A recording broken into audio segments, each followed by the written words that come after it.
Welcome in, everyone.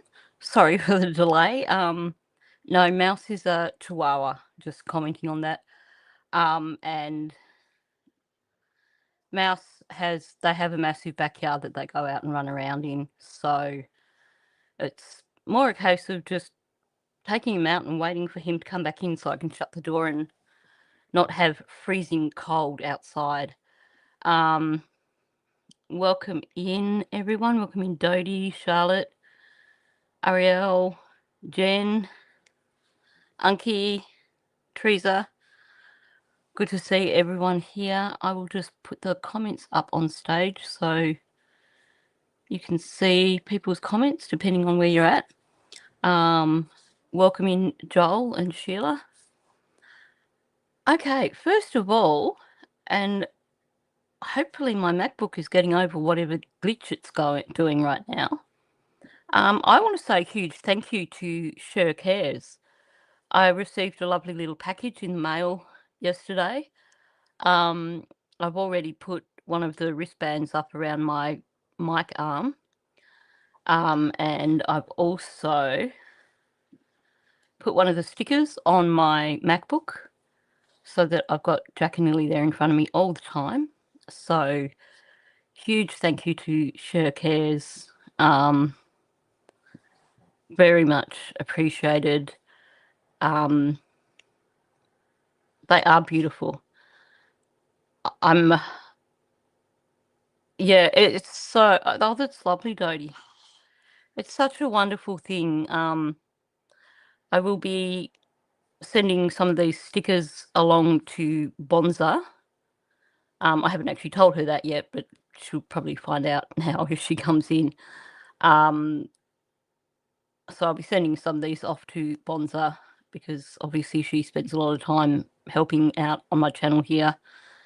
Being here in Australia, it's harder for us to get these, obviously. So, yeah, huge shout out to Sher Cares and thank you very, very much.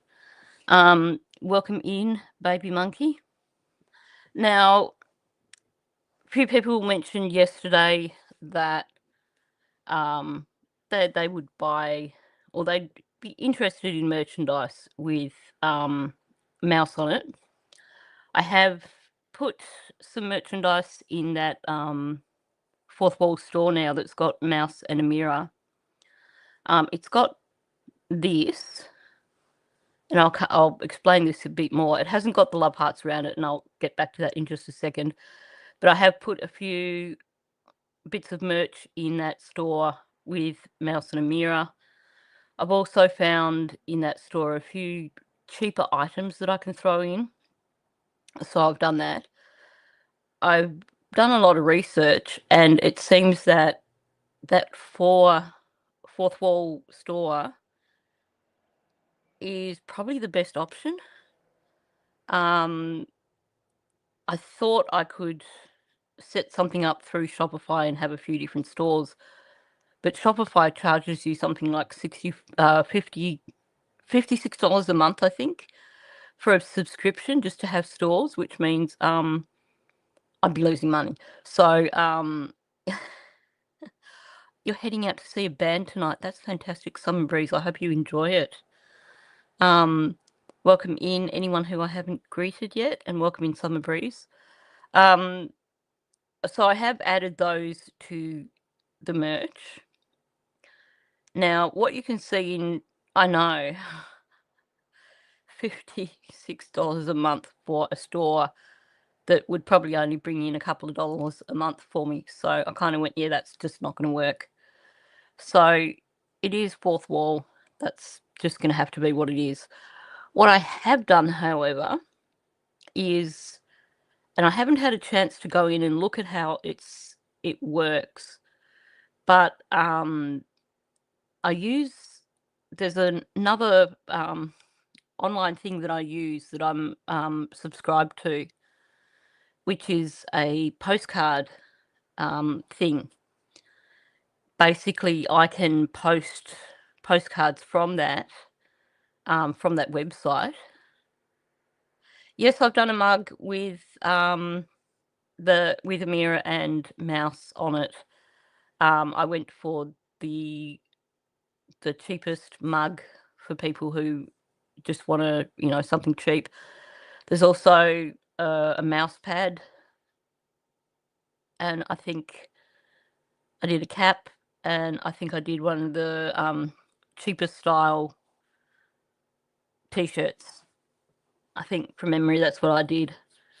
Oh, you have a long-haired chihuahua? Oh, gorgeous. I'd love to see a photo sometime of your chihuahua. We used to breed Chihuahua Pomeranian crosses when I was a kid. These days you would just call them long-haired chihuahuas. So I do have a love for the long-haired ones as well. Okay, so what you're seeing in front of you is a design for a postcard. And that's actually connected up now to my Buy Me a Coffee. It's separate. It's a separate thing. So you can either go in, you can do the Buy Me a Coffee, which is just the, I straight out get the like $5. Or, okay, Mouse apparently thinks he should straight out get the $5. Or I've also now added Mouse. Who knows what his problem is? Sorry. I've also now added a store in Buy Me a Coffee, which I've put the postcards in. And for this month, I put in this postcard. The way it works is if you want to buy one of these postcards, they are $6. And I get $1.50 from that. And what you do, you go in, you buy one of the postcards, and then I can send you a secure link that you can use that goes directly to the postcard app that I've got to put in your postal address, so you can then get it sent to you and you don't have to give me your address. I will be doing a members giveaway by the end of August for 2 of these postcards. So if you've got membership, I will do a members live stream sometime before the end of August, and I will give away 2 of these postcards as well. So I'll just put up different postcards in my Buy Me a Coffee each month. And I'll let you know what the postcard is for the month. So if people wanted to go in and buy a postcard with one of my designs, then they can. I think that just about sums it up.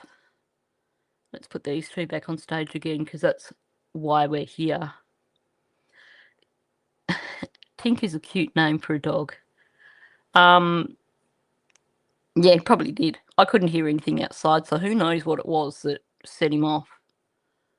Dogs, it can be anything whatsoever. Don't know where he's gone now. Okay, so I've got a lot of people in vertical chat right now. A lot of people in horizontal. Cool stuff. Okay, so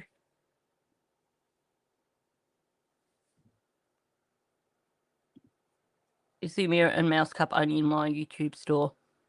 If you click on that, that takes you to the Fourth Wall store. I'm still looking at that Canadian site, and I'll still see what I can do about that. So if you are in Canada, I would recommend holding off for a few days. The site that I'm looking at, it looks promising, but at the same time, I don't think I can link it directly to my YouTube page like the Fourth Wall one. So I would have to provide the link probably in my homepage or something like that. So if you're in Canada and you want to avoid paying tariffs, just hold off on buying anything for now. That is my suggestion. As far as the postcards, there's no tariffs on those. My understanding is that the cost is the same. Now, those costs I said is Australian, so it would actually probably be cheaper if you are in Canada or the States. But there's no, as far as I know, there's no additional hidden charges on those. But yeah, I'm still working on putting together a Canadian site, so that you can avoid tariffs. I know, it says on the website for Fourth Wall that they ship from all these different locations. And it has on there that it ships from Canada. But I'm guessing some of these products maybe are sent to Canada and then shipped from Canada or something if they're charging a tariff as well. It's kind of annoying that they do that, but what can you do? It's these tariffs are ridiculous, just in my honest opinion. So welcome in anyone that I haven't had a chance to welcome in yet. So Brandy, Dodie, Baby Monkey, Ernestine, Ariel, I'm not sure if I welcomed you in. Camilla, if you're in here. Anyone else that I may have missed. Anyway, it's a work in progress. I will keep you posted on all this. I haven't actually been in to see how it all works in Buy Me a Coffee. I will make sure that I put the link in my description for this afterwards.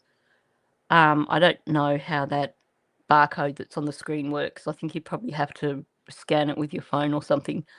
But I will add the link for Buy Me a Coffee. I can put that up now for now, actually, I think.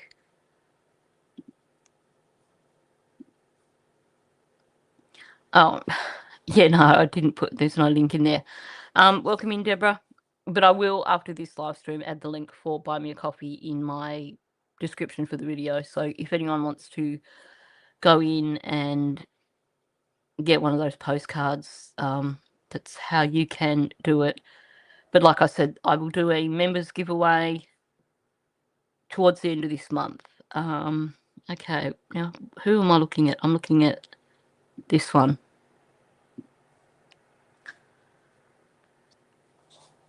If you haven't been to Sunny's channel and listened to Belinda on Sunny's, I highly recommend it. I will definitely be doing some live streams about it. That said, please don't just suddenly leave my live stream and go and listen to it now. But there was a lot that Belinda said that is worth listening to. So kudos to Sunny and Belinda for doing that. Huge shout out to Belinda. Yeah, it was fantastic. I haven't finished listening to it yet.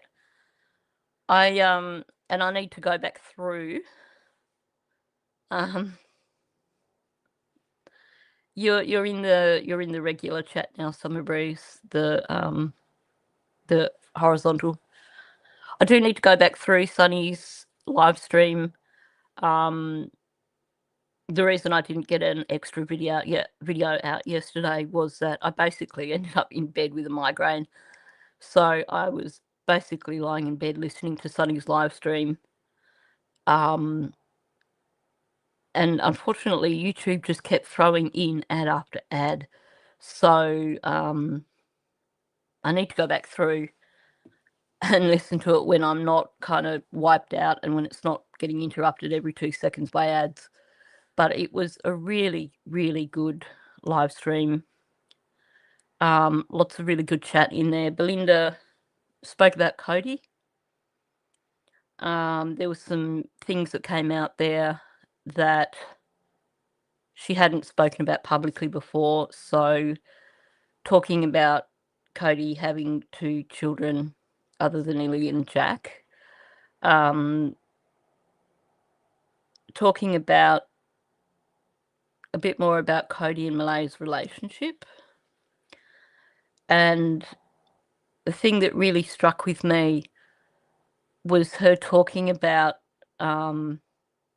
Lily would cling on to Cody's leg and cry and tell him that Mummy didn't like her.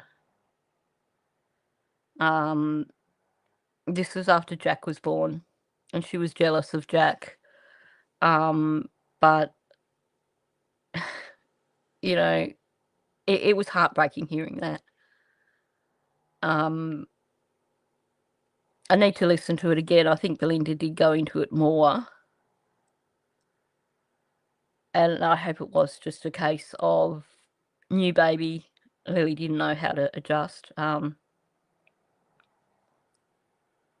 it was, yeah, it was certainly something that caught my attention and made me kind of sad.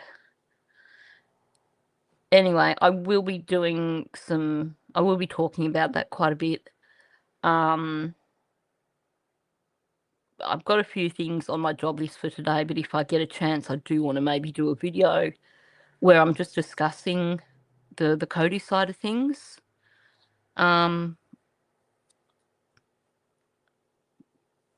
Yeah, you do wonder, don't you? It makes me wonder if that's what they felt when the new baby came along. Because,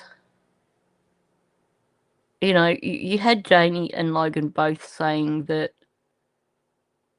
for Malaya it was all about the baby.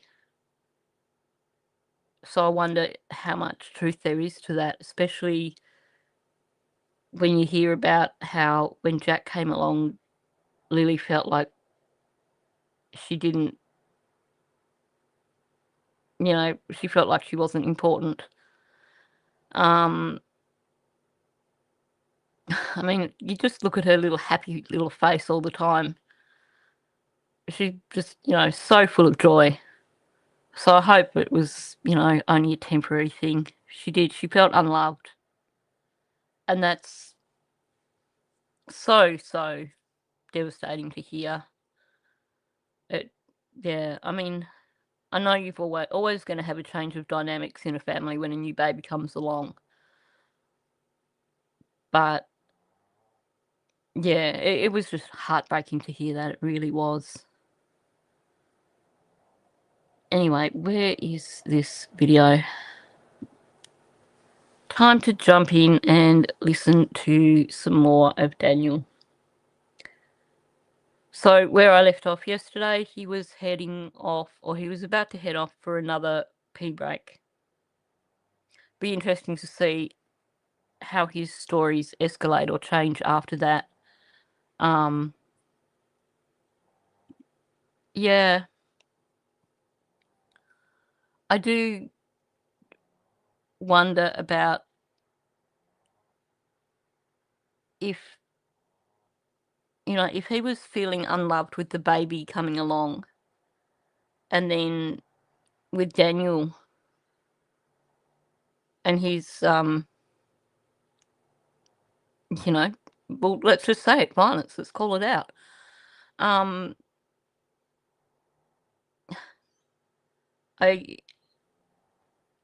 hate thinking about it even.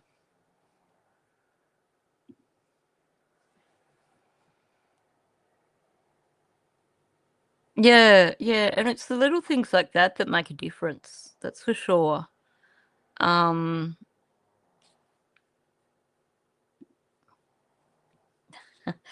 Yeah, I hope everyone's having a lovely evening and day too. I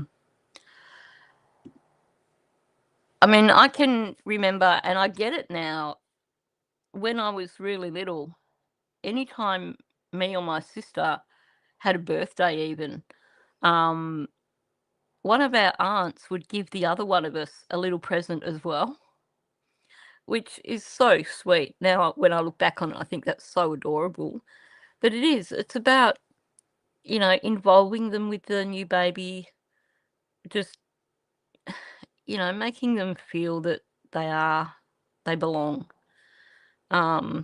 Welcoming Vincent. Good to see you in here. And I think, it's got to be a hard juggling act when you trying really hard to look after a new baby, and that takes up so much of your time. Um,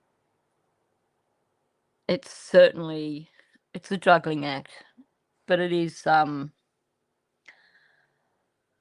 heartbreaking thinking of Lily clinging onto Cody's leg and saying, "Mummy doesn't love me," or "Mummy doesn't like me." I think that's something that's just going to stick in my brain permanently. Oh wow, Deb is the original rocker chick. Played the drums for 42 years. My brother is guitarist, so he's in a number of different bands. Spends most of his life is his music, really.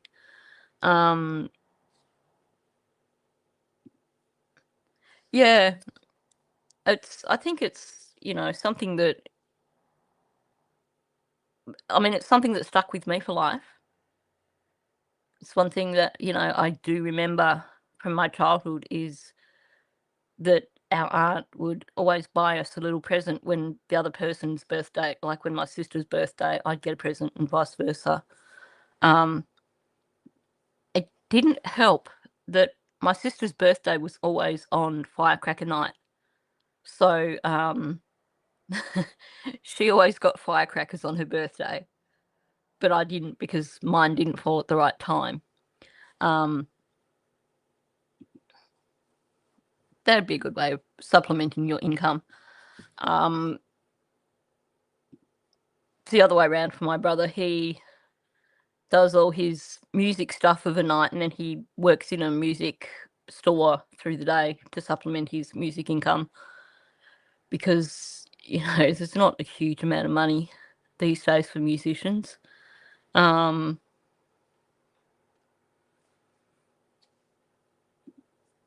that is super cool. Yeah, my brother's worked with a lot of big Aussie bands, but I can't even remember which ones it is now.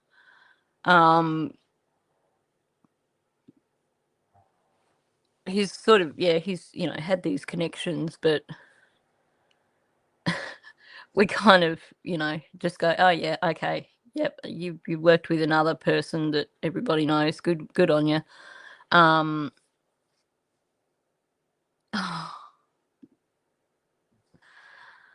Oh, wow. Your eldest was born on Boxing Day. She got presents 2 days over Christmas. All the others were in June. I had a friend whose birthday was on Christmas Day, and she said that she felt that she was really ripped off with that. Boxing Day, that would be okay, except for the whole side of, Christmas time, you're always a bit broke. I know I used to always struggle with Mum's birthday because she was early January. So I'd always be like stone broke after Christmas and then having to find something for Mum as well. But yeah, Boxing Day would be nice though.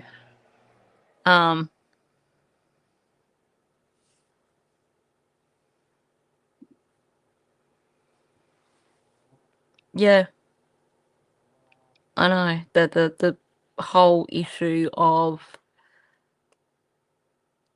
using getting pregnant to hold on to a relationship or to try and trap someone into a marriage to make them stay. It does happen. And sadly, it's something that many kids become aware of. I mean, imagine being that kid that knows that you only exist because your mother was trying to keep the marriage together or to try and keep a relationship together. I mean, I'm not saying that, parents generally say that, but I think you get, you know, I think kids get a sense of that sort of thing sometimes. And sometimes, marriages break up and then kids do hear about it afterwards. Um, Have a lovely evening, Summer Breeze. I hope you have a great time. Thank you very much. Thank you, Baby Monkey. Much appreciated. Yeah, and that's the other side of it. It's a two-way thing, isn't it? You get women who use it to trap men in relationships, and men who use it to trap women in relationships. Yeah. Anyway, it's a sensitive topic, so I think I might move on from that one. Let's have a bit of Daniel. Let's just really snark it up with this guy a bit. Anyway. The cabins, and then I came down behind Mom's. When I was coming down, I was screaming for Lily and Jack.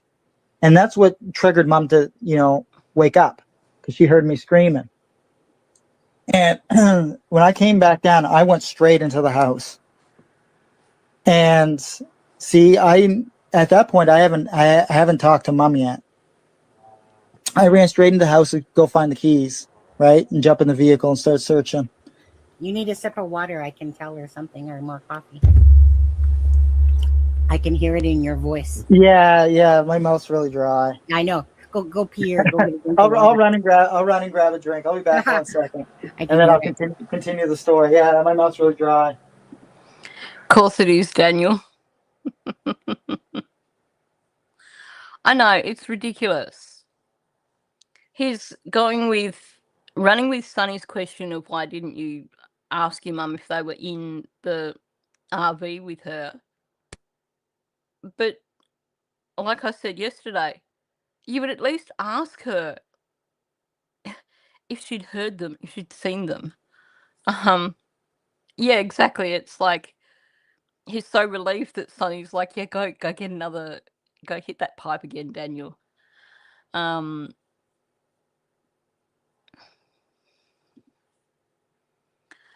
Yeah, look, if she was already feeling, when Jack came along, if she was already feeling unloved, and then a new baby came along, then I could imagine it must have been so hard for her. Yeah. Good point, Carrie, and welcome in. Definitely. He's going to continue the story. He's not going to continue talking about what happened. We know it's a story. We know it's a narrative. There was something I was listening through when I was queuing it back up to this point last night. There was something in yesterday's audio that I caught, but I can't remember what it was now. But so many things that just make it so clear that it's just complete utter BS. Yeah, really, really sad existence for those children.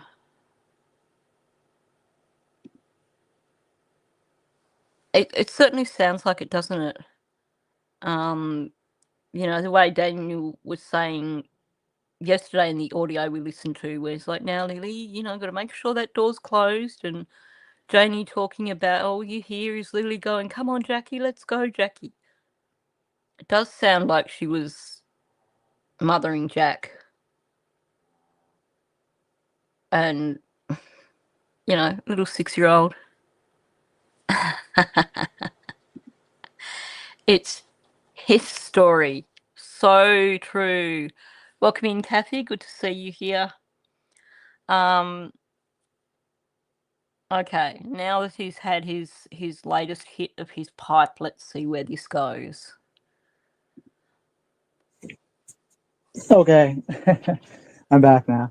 Okay, thank you. So yeah, I definitely needed a drink. So yeah. Oh, I could hear it in your voice, because I know when I'm thirsty, that's exactly what mine sounds like.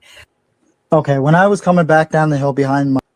Okay, I've got to pause for a minute. Welcome in, Shirk Hairs. I just showed everyone at the beginning of the live stream the stickers and the pen and the wristband that you sent me, and I just want to thank you so much for those. Very much appreciated. I was going to send you a message to say thank you last night, but I was in bed with a migraine, so not a lot of anything happened, really. But thank you so much. Yeah, I hadn't thought about that. Not just the new baby on top of it, but, you know, there was a new man as well. So poor Lily, there was, yeah, a lot of competition. It was quick. I was surprised at how quick it was. I wasn't expecting it, and we've had all this rain. I actually didn't hear the postie, but I would have, you know, dashed out and got it quickly had I realised, because my blood box leaks, but it all came through fine. Yeah. Yeah, exactly. Yeah, that's what makes it harder, isn't it, Charlotte? It's not just that there was a new man that she had to compete with for attention, but that he hated her and her brother.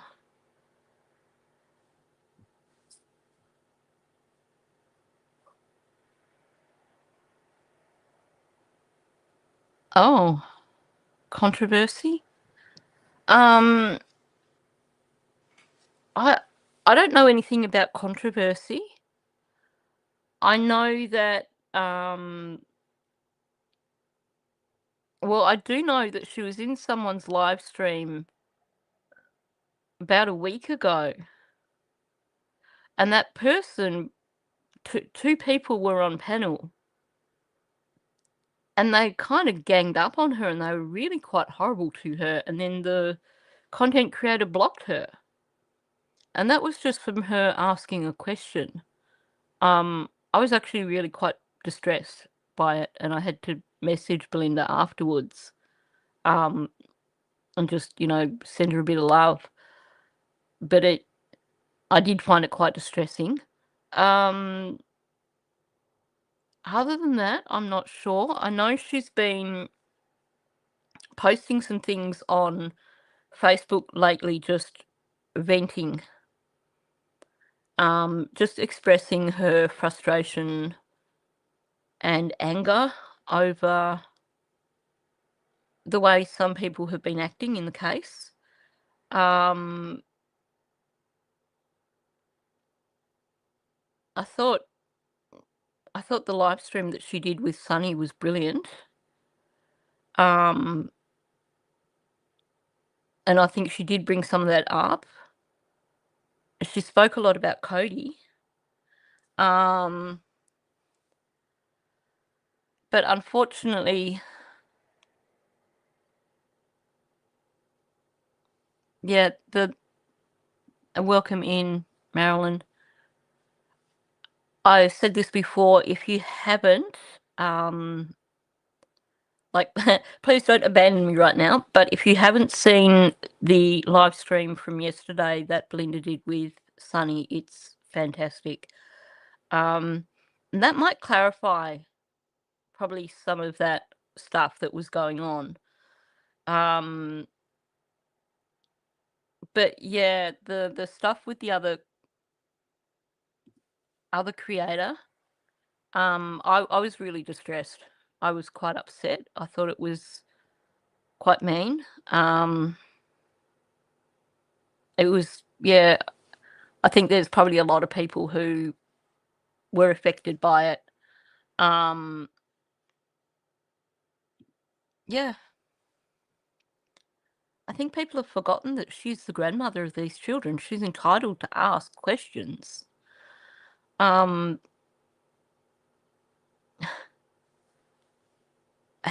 can we say we're here for Lily and Jack, and then turn around and attack the person who's spoken for them the most?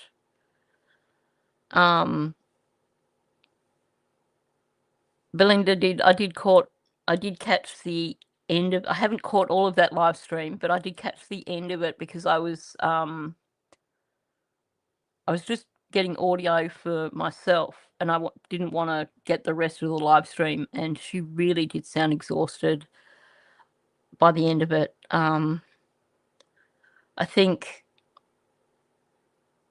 don't think that content creators realize just how much of a struggle this is for Belinda. How much of a struggle this is for her entire family. And it really is heartbreaking. Welcome in, Bonza. Good to see you. Yeah, Belinda's always welcome here. She will never get blocked. Chelsea will never get blocked. Yeah.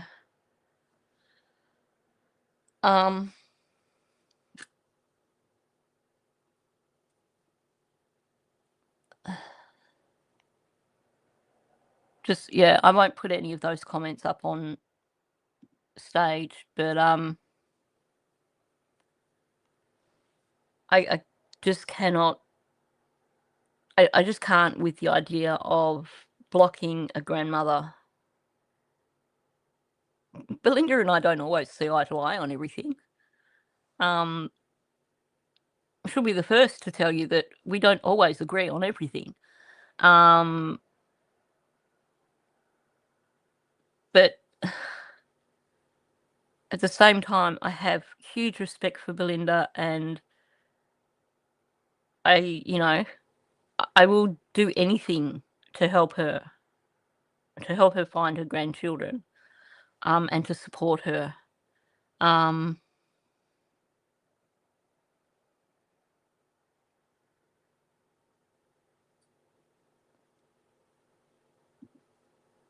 I did a video about the events that happened on Thursday night at Daniel's place and with his brother Justin and their mother. A lot of people think something happened that night.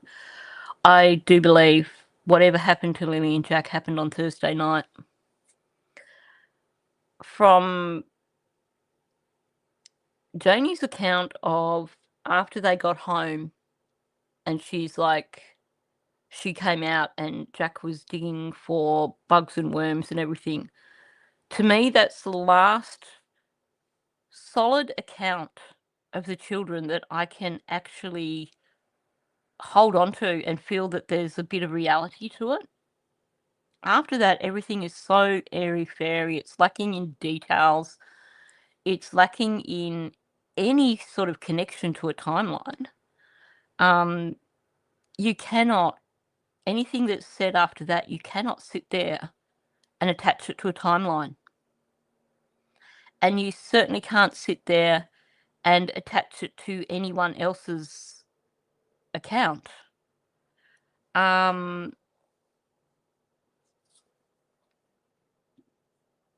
Yeah, too many things make me think that Justin's got to be part of this. And I also wonder if Ron helped with the cover-up.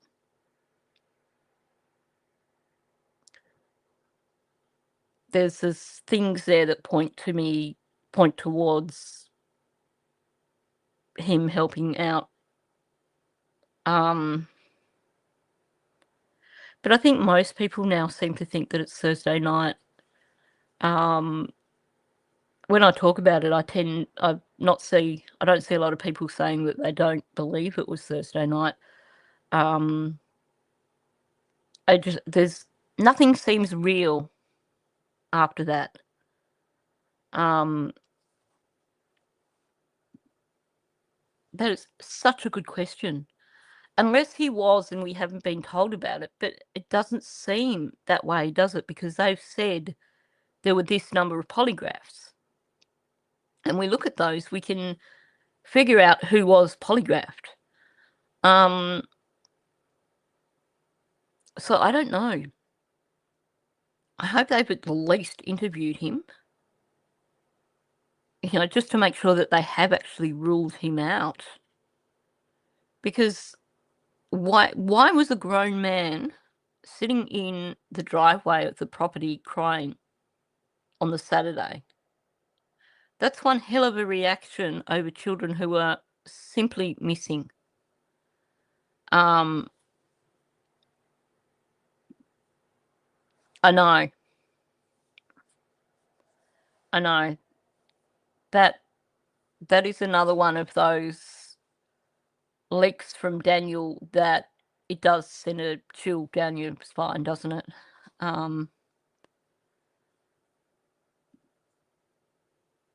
True. We know about the polygraphs up until June, July. We know about the polygraphs for the blanket because Hayley spoke to the media. We don't know if there were other polygraphs in between that we haven't been told about.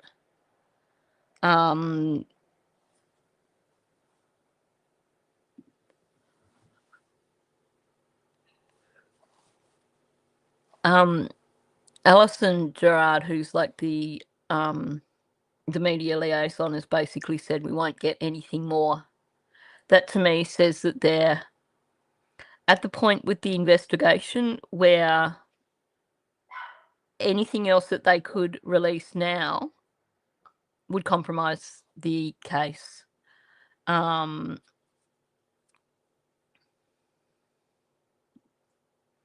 know. I think a lot of us at the beginning were saying, well, the kids hadn't been in school since Tuesday. How do we know something hadn't happened on Wednesday or Thursday? And there's people who are saying, well, maybe it wasn't them in the footage.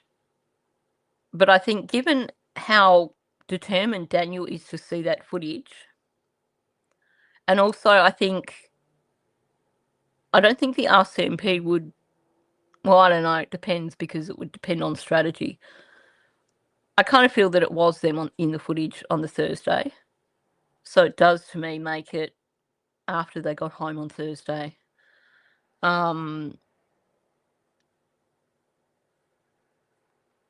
Just looking at comments here.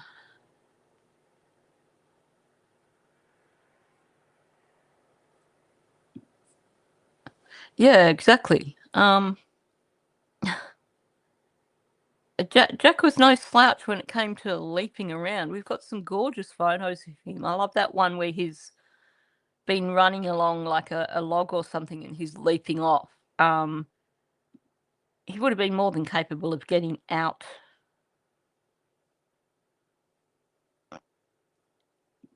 Yeah. Why nothing about Lily? Him and Malaya, everything keeps coming back to Jack.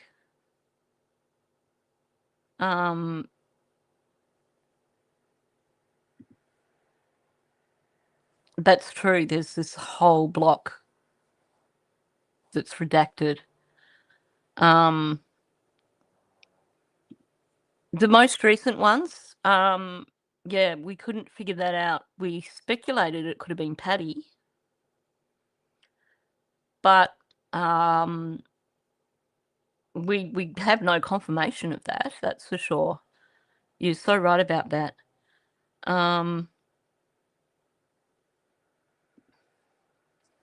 Yeah, and my take on that is either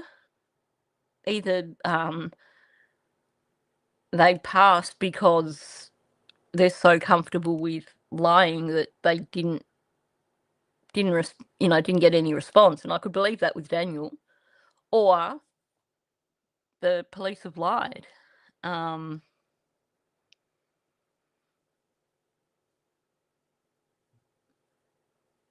Okay. Oh, thank you for the Jules Shirkers. So just trying to look at everyone's comments. There's some awesome comments in here right now.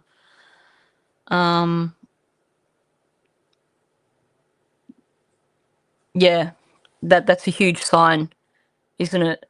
The fact that they're not telling Malaya anything at all now, that certainly says that they're getting closer to a conviction, I believe, 100%.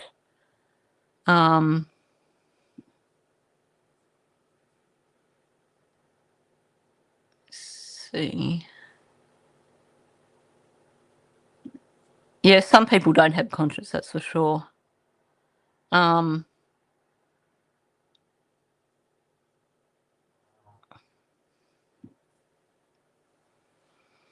You left Janie out of that too. Janie has a heart condition or something. Because she couldn't do a polygraph because of her physiology. Yeah, let him cook. Thank you, Carrie. Much appreciated.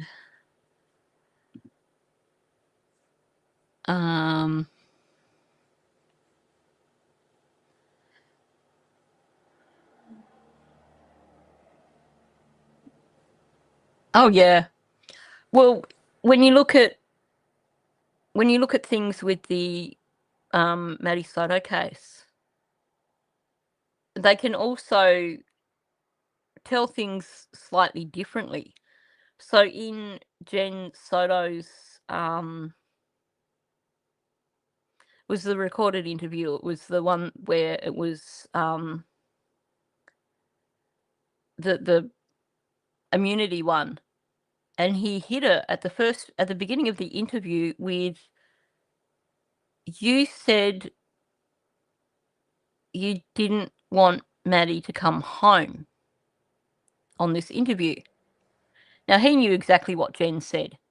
Jen had said she didn't want Maddie to come home harmed, but he was trying to get a read on what her baseline was in terms of how she actually reacted when she was upset or angry.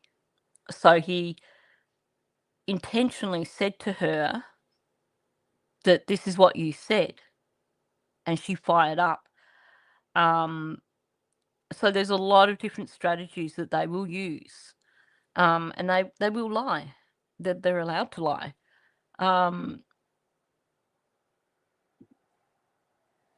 Yeah, they were sleeping. Also, he said when they went to Paddy's, they were sleeping, didn't he?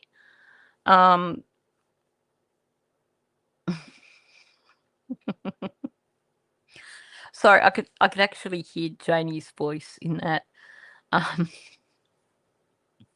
Is that bad of me? Oh, is that how it works? I didn't know what the jewels were.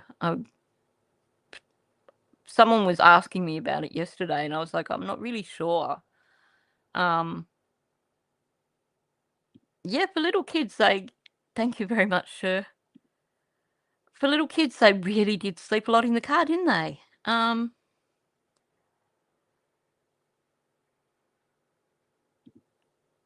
Well, that's the thing. They don't have to tell us anything, do they? I'm so sick of waiting. Sunny figured it out last night. Oh, good on her. I need to go back through and listen to that again properly from start to finish without that whole dozing off in between and then waking up and going, oh shit, I have no idea what just got said. Anyway, so we've got Daniel and he's doing his running up and down the hill and all this BS because he hasn't actually apparently thought to ask Janie, has she seen or hurt the kids? Now we get it's on the scroll thing at the moment, so it's a criming shame. And I will make sure that I should have been organised and pinned the link to her channel. But I will make sure that I add the link for Sunny's channel to this live stream when it finishes, so that people can hop in and go watch that, because it really was 100% recommend watching that live stream. a really great conversation between Sunny and Belinda, that's for sure. It was one polygraph that I'll never forget.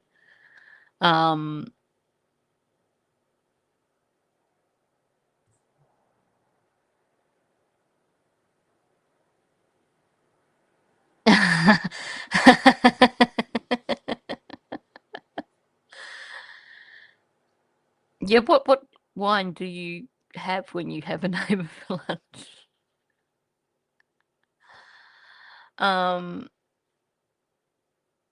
Oh dear.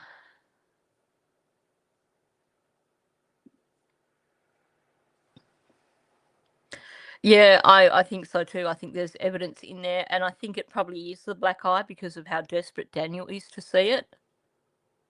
Because he wouldn't give a rat's what clothes they were wearing, and he should be able to figure that out anyway. So to me, it certainly seems like he wants to know how badly that black eye showed.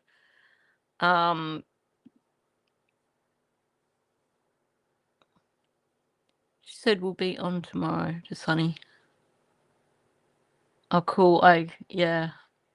I think I will be. I need to jump in and listen to all that after the live stream, I think. Okay, let's hear a bit more of this from Daniel. RV. That's when I was screaming for Lily and Jack at the top of my lungs. And I think Mom thought that the kids might have been out in the yard and I was yelling at them to come back inside. Because she was sleeping, as she said she was napping. It's funny how him and Janie have completely overlooked the fact that they're dumping Daniel in. Daniel's court date is September 3rd.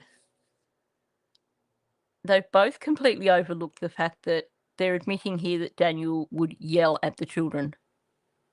In the documents, it's like, something like they never get yelled at or something. It's always just a calm voice of "Now, Lily." But they basically admitted here. So when I came back down behind Mom's, I came right into the house to go and grab the keys. If Lily and Jack were in Mom's RV or around the RV, I would have heard them, right? Because I could hear the dog barking when I was coming down the hill. Because Tucker usually barks when the kids are out in the yard or I'm out in the yard. And when I came down to the trailer, went into the house and grabbed the keys. So, have you noticed that he's forgotten the part of the narrative where Janie wasn't supposed to be there? He's not saying that in terms of, well, I didn't go there because I didn't think Janie was there. He's saying, well, the dog would have barked. He's also not pointing out the fact that, according to Janie, the kids wouldn't go round near the dog. So their arguments are basically, they're blowing each other's arguments out of the water, essentially. Because the way he's saying it makes it sound like if they went into the RV, you would hear the dog barking. They'd never go into the RV. But again,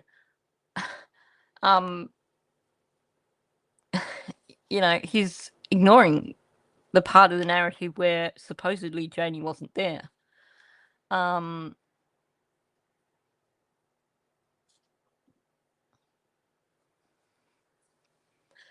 Yeah, and Belinda pointed out yesterday.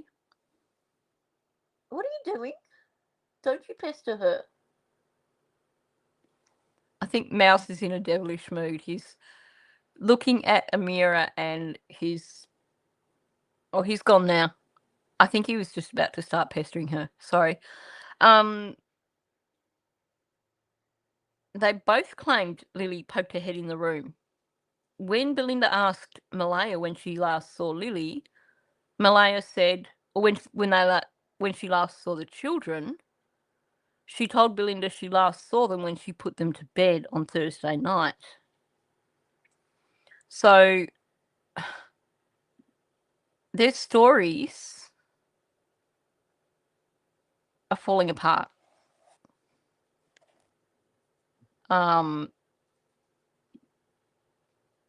Whoops. We woke up and so many cases, far too many cases. We woke up and the kids were gone. We heard nothing. It's oh my gosh. You guys are squirreling. You talk about me squirreling out when I look at the chat right now.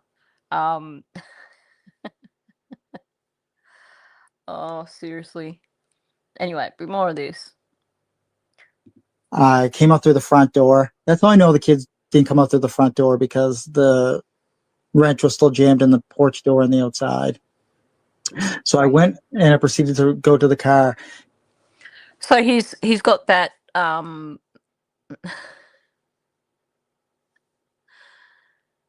he's got that thing with the wrench sorted out now in his head. He doesn't have to pause or try and figure out what it is. It's now definitely a wrench, not a piece of metal.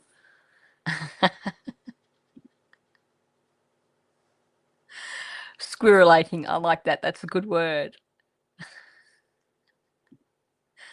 The chat has begun squirrelating.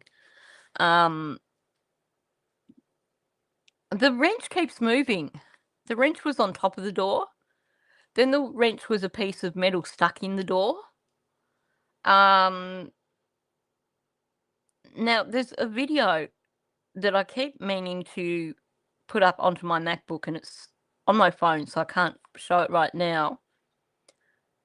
Brad Wong posted a video a few months back.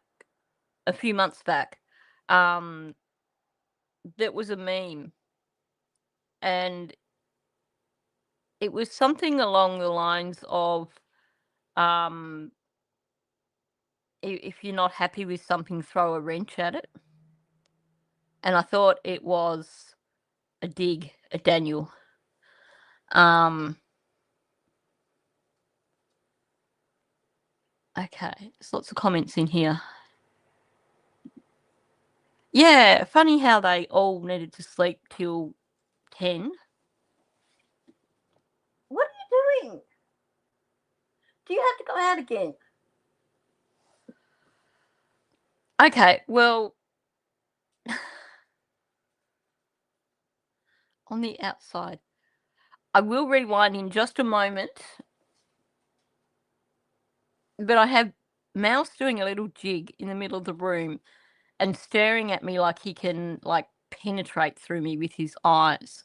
So, he's going to get Amira totally pissed in a minute. So, I'm going to have to chuck something up for now.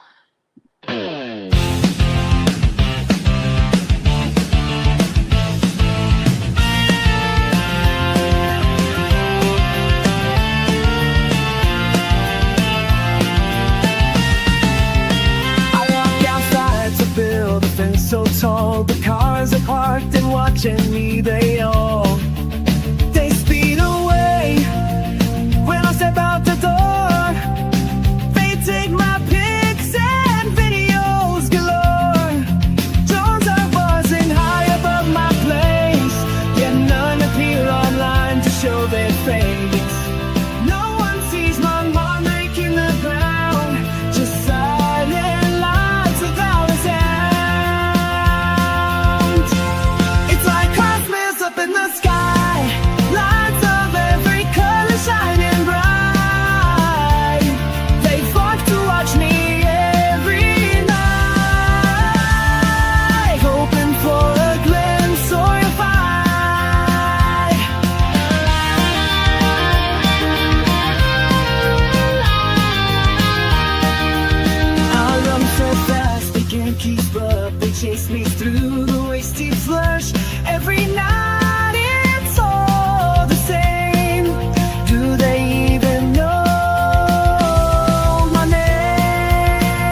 I think we all wish we could be a fly on the wall in the courtroom, don't we? Okay, I'll run that back a little bit then, because I missed something. Mouse is still outside. I'll let him just entertain himself. Honestly, he's worse than Daniel today with his pee breaks. And when I came down to the trailer, went into the house and grabbed the keys. I came out through the front door. That's how I know the kids didn't come out through the front door, because the wrench was still jammed in the porch door on the outside. Yeah, the wrench was still jammed in the porch door on the outside. That's different again. Is he saying the porch door, the porch door as in the porch door was outside and the wrench was jammed in that, or the wrench was still jammed in the porch door on the outside? It's a bit ambiguous, but he is saying porch door on the outside. Now, we had Malay saying the wrench was above the door. We had Daniel saying there was a bit of metal in the door. Now the wrench is in the door on the outside.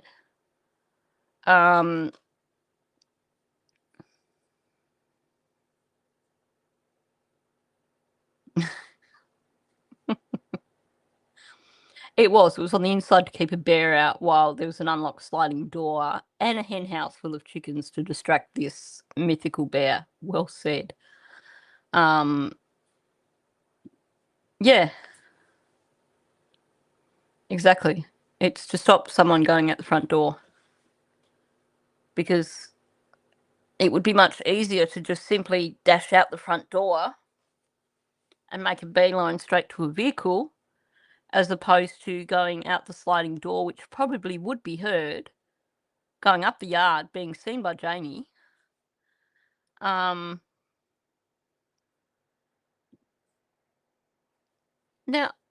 I'm just wondering if anyone has actually tried to jam a wrench in a door. Please let me know if you have, because I'm not even sure how that works. Like, I couldn't jam a wrench in any of my doors. Must have been a koala bear. It was probably a drop bear.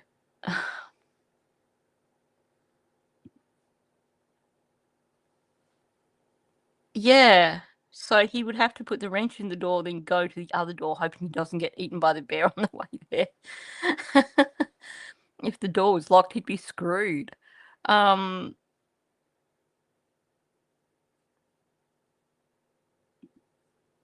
The door should open inward in Canada. Building code. Oh. That's probably building code here, because I think all doors here open inward as well. Good question. Exactly. The only way to leave would be out that sliding door, which was not completely silent, and past Janie's. And Janie would see. Let's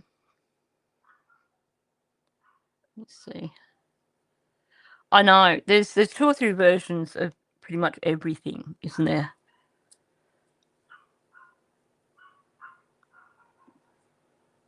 Yeah. He did too. If the wrench is on the outside, why did he have to go back around and unlock it from the inside? It doesn't make sense. Oh, okay. Using a butter knife to keep a door closed. I'm not sure how that works, but interesting.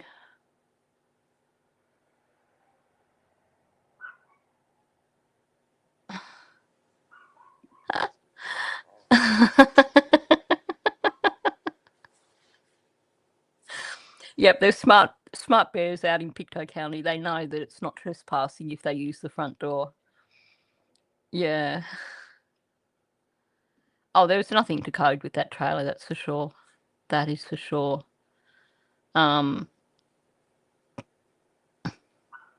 Slides into the casing. Okay, cool. Mm.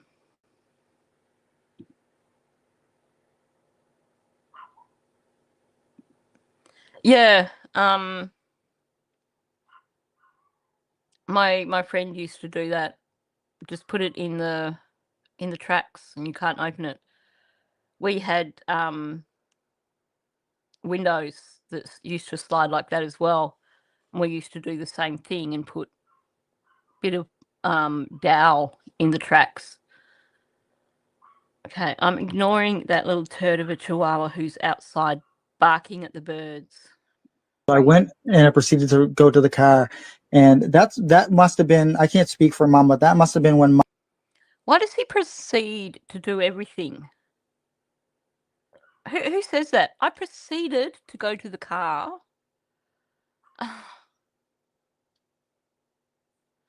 Yeah, there's no code for those wooden steps, that's for sure. Came outside and talked to Malaya, right? And as I said, I went in the car, I did Lansdowne Road, went down around. Hang on. So I really want to have a look. Sorry, I interpreted it the wrong way.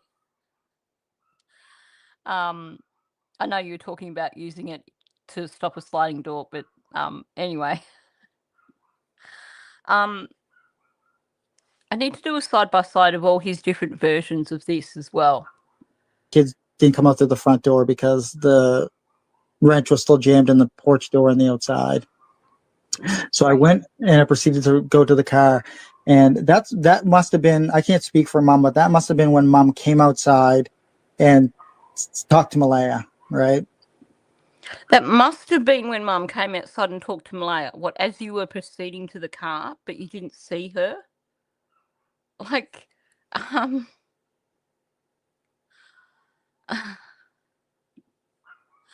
maybe it's the Home and Alone thing. Oh dear. And as I said, I went in the car, I did Lansdowne Road, went down around Lansdowne Station Road where Bradley lives, came out the McLeod Road, and then came down Gairloch Road back to the house. No, well, I shouldn't say that. I went up in behind where up behind the house, you'll see, if you look on the map, there's a little dirt road. And I went up there. Yeah, that one. Yeah. And that's where it comes from, where I met Mom up there. And I asked Mom, "Are you getting in the car with me?" And she said, "No, I'm going to continue to search this area." The kid. So now Brad has said that Daniel did not go along Brad's road. I mean, we can take it either way. This narrative of what routes he took. Now he said that he was only gone about 15 minutes. But he also said that when he went up Lansdowne Road that he was going about 15 kilometres an hour, and he went all the way up to the train tracks. Well, I haven't gotten around to measuring it, but I would imagine that heading up Lansdowne Road to those train tracks and back, that's probably a 2 kilometre round trip. If he's going 15 kilometres an hour, and he's also stopping at every single culvert and every dirt road, and now he's going along Lansdowne Station Road and up McLeod Road, and then has to double back because he forgot that he was actually meant to go up that side road and meet Janie as well. That's pretty impressive. That's pretty impressive to do all that in 20 minutes and checking every culvert and every drain and everything like that. But he screwed up his narrative. He suddenly remembered that Janie had said about running into him on that back road. And I know that I've called him out in the past before with his narrative and said, well, why doesn't he ever talk about meeting Janie there? So clearly he's listened to content creators calling him out over not meeting Janie when he's that's supposed to be part of the narrative, and he's thrown it in. But the thing is, if he was telling this how it happened, he would miss that part out, because he would be visualizing it as he's telling it. So he's not telling anything that is remotely based in truth here. He's just trying to remember what the last version of the story was, and he forgot that he has to add Janie into it. Well, now here's the thing, because we were told by Brad that that's where he turned around. Brad or Justin said that's where he turned around. Now, I can't remember if one of Daniel's versions also had him turning around here.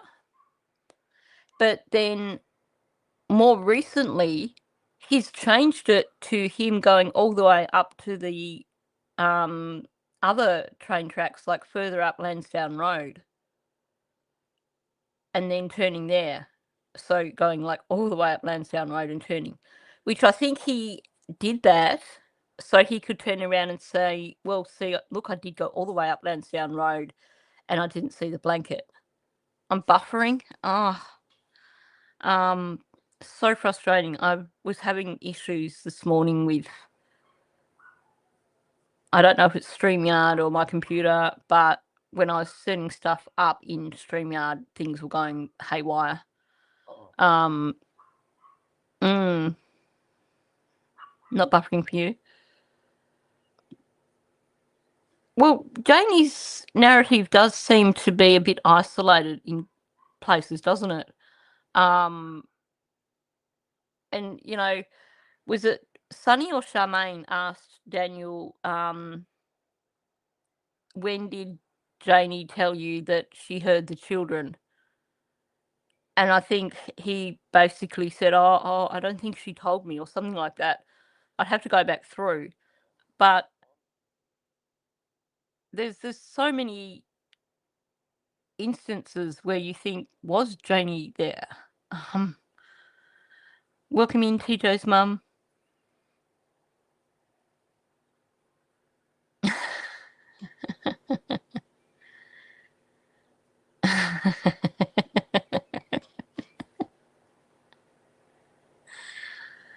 Yep. Nailed it. Good question. Could Janie's car have been the last car that came into the driveway? And welcome in, Coldburn.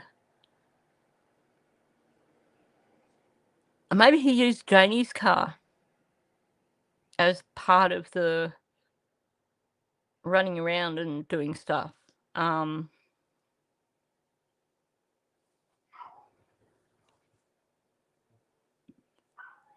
Yeah, exactly. We don't know if Janie didn't head out on Thursday evening or something, or if she wasn't there overnight on Thursday because maybe she stays somewhere else.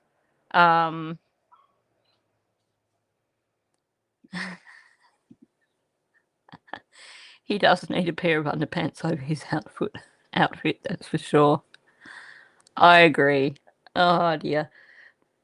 This whole narrative around the search just really bugs me because it changes so much. And I'm just making myself a note because that needs to be another one of the videos that I look at doing. Get far, right? Because at that time, me and Mom were both under the belief of the children wandered into the woods. That was the only thing that seemed plausible to us. And people never understand. Okay, make this make sense. The only thing that seemed plausible to him was that the children wandered off into the woods. And apparently it was the only thing that seemed plausible to Janie as well. And yet, all he did, according to him, was go and check the little cabins in the woods. And then he got in his car and he drove around all these places around Lansdowne Station. Why would you need to drive around Lansdowne Station if the only logical thing for you is that they wandered into the woods? Wouldn't you just be searching in the woods as opposed to jumping in the car and driving around? I just, it doesn't make sense. He's saying one thing and then contradicting himself.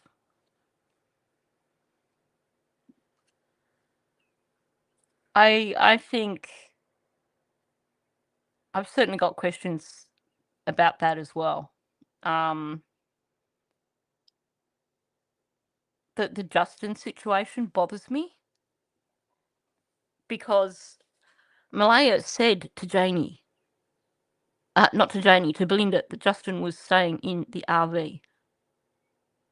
Or was staying in Janie's thing.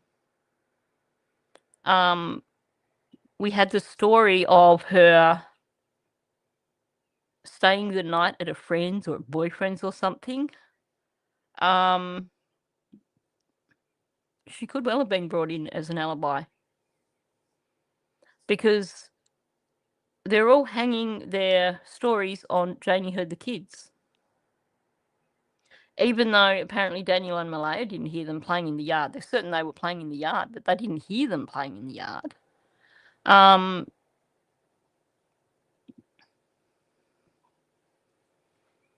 Yeah. Why did she need to go back to bed and why didn't she go into town? Yes, so true. And this is the other thing that bugs me. The story of she had her alarm set for 6 o'clock.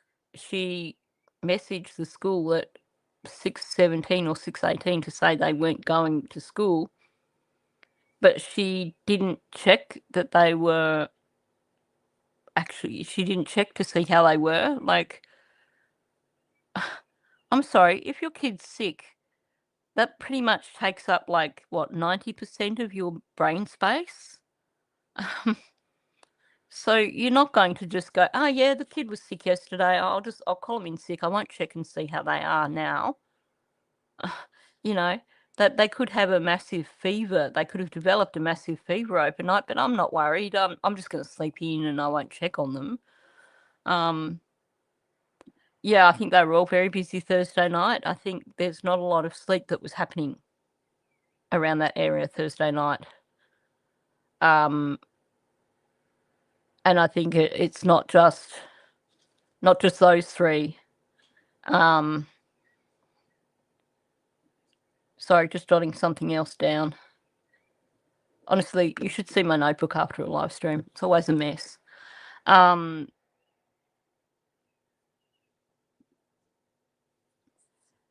Yep. Not only that, but she talks about something about we were driving around. Yeah.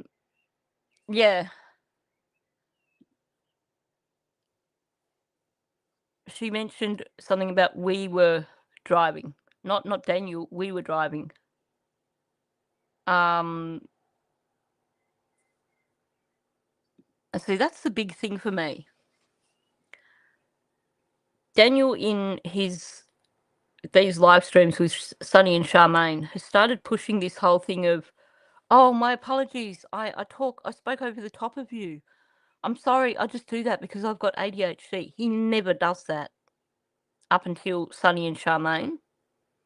The only time he's ever done it is when DT said about, well, where they found the blanket that's on the way to your uncle's place, and he panicked and he butted in really quickly with, oh, I've never seen the boot prints and I've never seen the blanket, and he was like, he did not want to go down that path. So, you know, yeah, I think a lot of the kids were sick was either one of them had a black eye or a new bruise of some sort, or she just couldn't be bothered getting out of bed. If she was on like she was using shadow pens, probably some mornings when she was just too effed to get out of bed.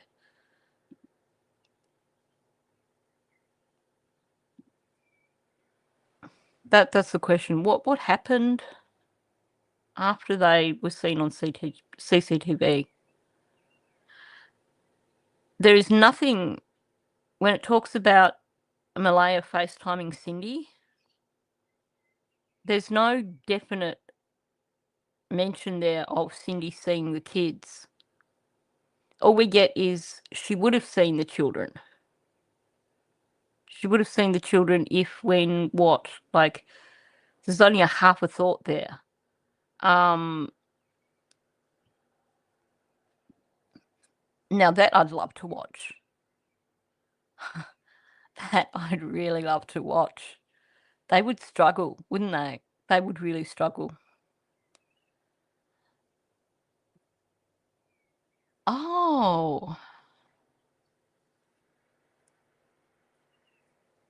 I have to go back and check that out. So in an early live on Sunny's, Daniel said they got pizza and ate it on a bench.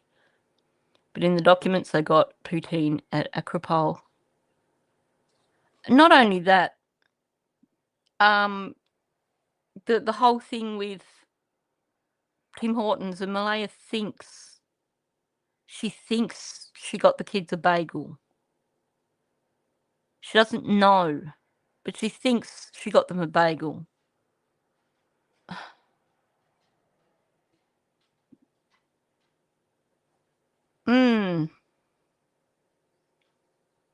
I want to know more about this bogged car. I really do.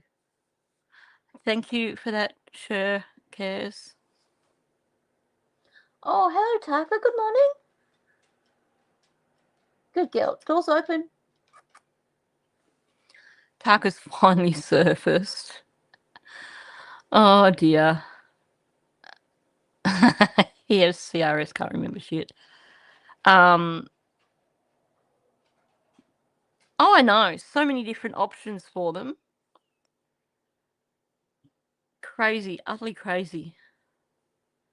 I definitely need to go back. Again, so many pictures where Lily's hair is in her face. No,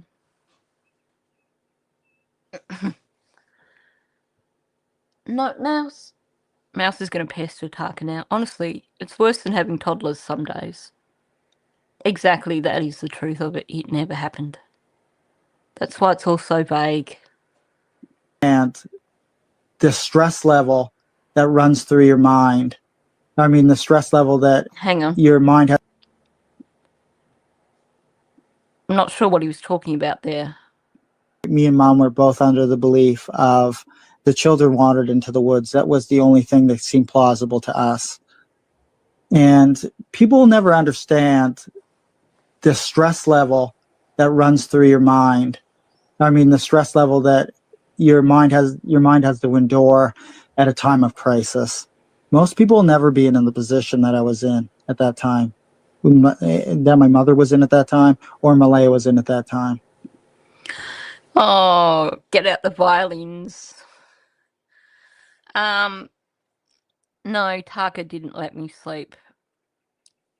I did get a solid block of time from when I crashed out about 7 o'clock with a migraine. And I think I must have crashed out for a few hours. But then again, from like midnight through to 4 o'clock, she was just up every hour. I think she just thinks she needs to go outside. But given the size of her, I don't want to take chances on that. So yeah, she but you know, she's sleeps in. She's just crawled out of bed now because she can hang out till 4 o'clock and sleep until whenever. It really is therapy speak, isn't it? It's complete BS. It's a new line that he's come up with that he thinks it sounds good. Yep. He does. He wants the Nobel Prize Stress Award. Nobody's ever gone through this much stress. I could tell you so many people who've had missing children who've gone through this much stress. Welcome in, Chip. Good to see you here.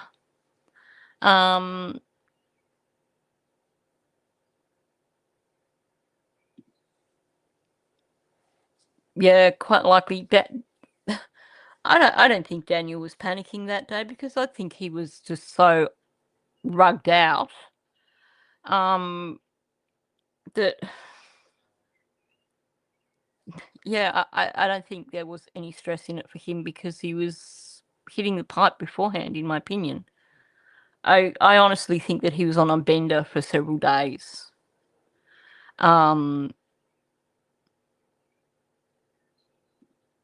Yeah.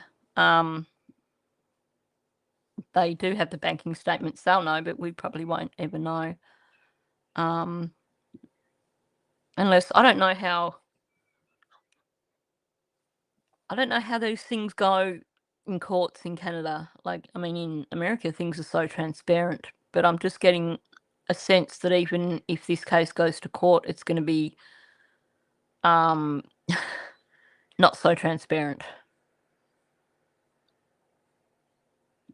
I know, him and his words, he surveyed all the culverts and dirt roads.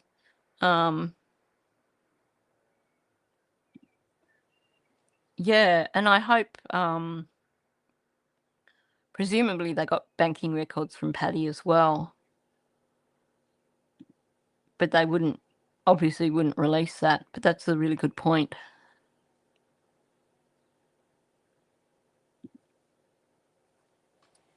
I'm glad you see that with the scratch on his face, because he's still pushing it's an old scar. Well, if it's an old scar, why was it so red in some of those interviews and looked like a real scratch? And why is it not visible now? Because that confuses me. I can look at old scars and they don't suddenly go red all of a sudden.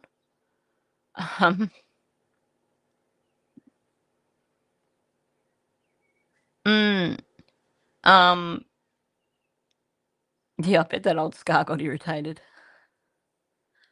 I do think there was some serious fighting happening Thursday night. I think there was some yelling. Janie talks about, that she didn't hear anything, and things that Janie says point me towards thinking there was an argument. Yeah.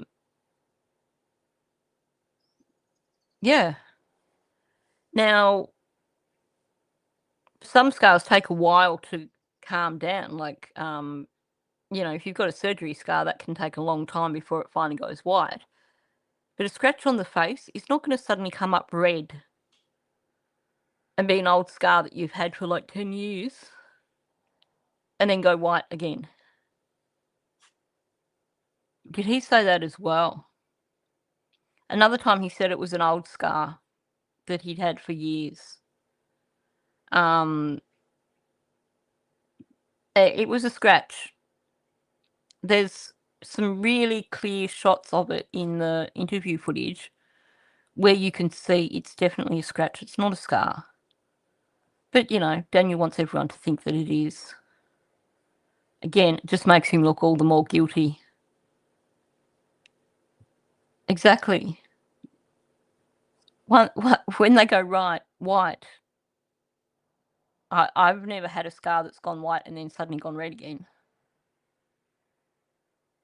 And the ones that do take a long time to go white are the raised ones. That's not a raised scar.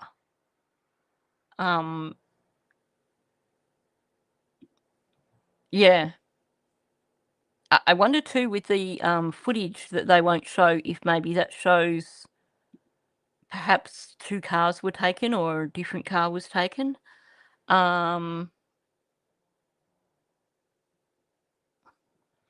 It did. It looked just the right size for a scratch from a fingernail.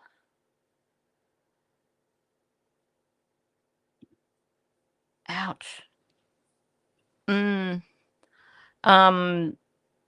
My scar from when I had my ankle surgery hasn't gone white yet.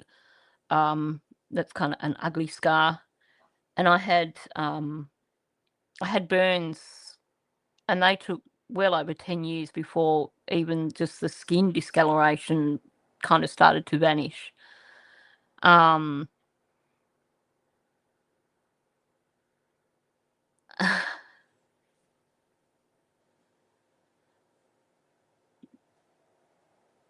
Yeah, you couldn't run through the woods unless you're on a trail, and yet he ran into a branch. Like, yep, sure.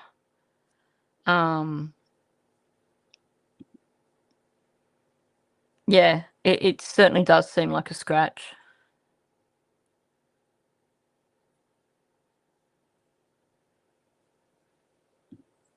Oh yeah, and that's nasty when you get whipped in the face with a branch. But kind of didn't look like that though on his face. Could be wrong. I need to look at it again. That's almost fabulous. I mean, like almost unfathomable to. Hang on, what's unfathomable? That my mother was in at that time, or Malaya was in at that time. That's almost fabulous. I mean, like almost unfathomable to most people. That was a tricky one for him. That was a 5-letter word, but he couldn't turn it into not 5-letter, 5-syllable word. Unfathomable. But he couldn't turn it into 5 syllables, so it became unfathomable. Nice try, Daniel.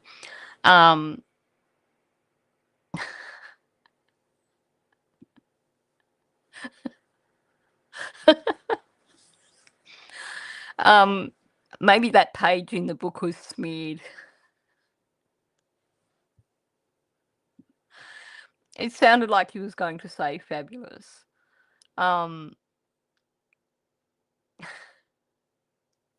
He really, that was a tricky one.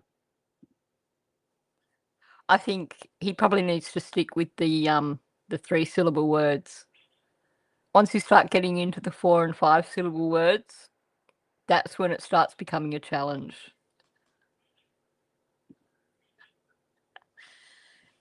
Yeah, I think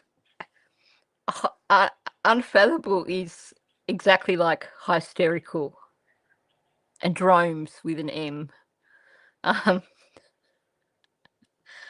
Oh dear. Now, I normally wouldn't make fun of people when they have trouble saying things, because I have my fair share. But this is Daniel, and we know that he loves his big words. So when he's having a shot at this big word and it falls apart, it is just kind of amusing. Hysterical is definitely one of my favourites. So hysterical. I think I need to I might have to create some artwork around that.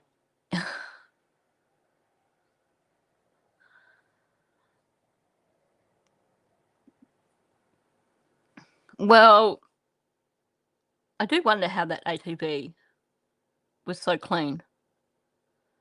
In the early news footage, you can see the ATVs that were used by the searchers, and they're nowhere near as clean. I know, and that's what's got me confused. Why was he starting to say it sounds like fabulous? Maybe he thinks that particular part of his narrative is fabulous.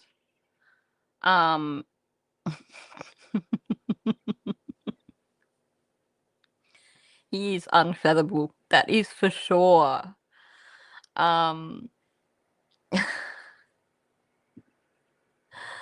Yep.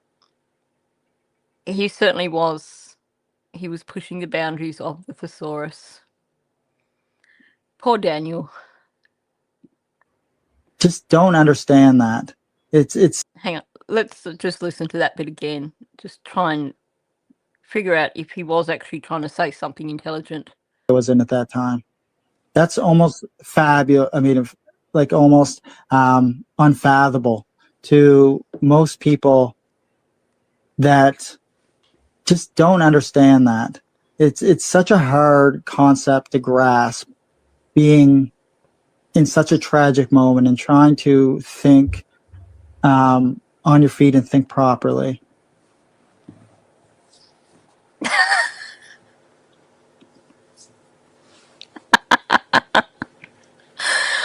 Oh my gosh. I like that. A drone is a drone controlled by gnomes. Oh dear. He did. He almost said fabulous. The unfathomable Mr. Martell and his fabulous BD. Again, he's talking about a tragic moment. Like, how many times do you have to leak the whole thing about this being a tragic moment? That's what's got me confused. Maybe all I can think of is that in his head he thought it sounded like a really good bit of psychobabble, and he thought it was pretty fabulous. I don't know. It's just, to me, it is just totally unfathomable.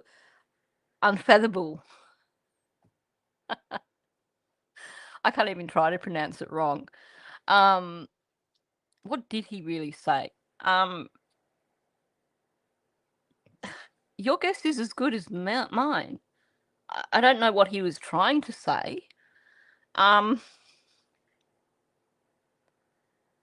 Apparently it's a hard concept to grasp. But again, he goes back to talking about a tragic moment and having to think on your feet and think properly. That's leakage right there. He wasn't thinking on his feet when he tried to use unfathomable. But he's talking about when they rang the RCMP. He's talking about having to think on his feet. That's basically having to come up with the BS in the moment. If children are missing, you're not thinking on your feet. You're thinking basically of where they might be. We just don't understand because it's such a hard concept to grasp. I know, we can't understand poor Daniel. It's nobody has experienced life like Daniel, apparently. We have heard unflappable used before. Exactly. If you're telling the truth, you don't need to think on your feet. He's trying to say that in terms of searching for the children. But he's just said the only thing that seems plausible is that they went into the woods. So if that's the only plausible thing, even if you have got the concept of thinking on your feet out of context, you still don't really need to think on your feet if you know that that's where the children are likely to have gone. I know he did say the quiet stuff out loud. There's no filter.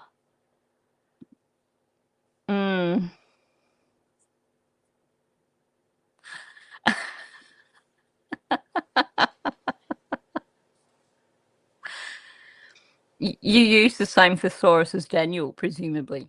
I assume your presumption of my vocabulary being inadequate is precisely incorrect, and your sarcastic insinuation is wrong.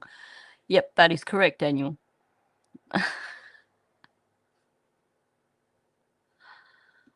Oh dear.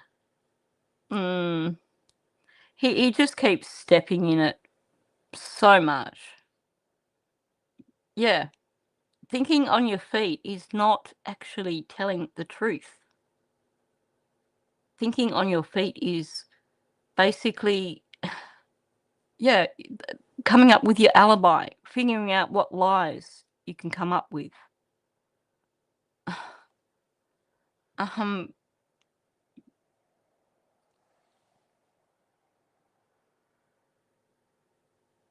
There's been a few stories about where Janie was supposed to have been. So it would be interesting to know exactly where she was.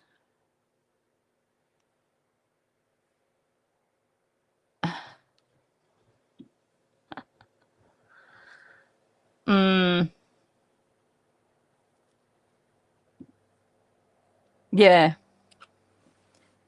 Thinking on his feet is basically the finding excuses, coming up with the lies. Yeah, I know. I really, really hope that they've got statement analysts who sat down and gone through these. Because the stuff that comes out, there is so much leakage. I could go for months just going through Daniel's statements and pulling out the leakage, pulling out the times when he gives himself away and the inconsistencies and all those sort of things.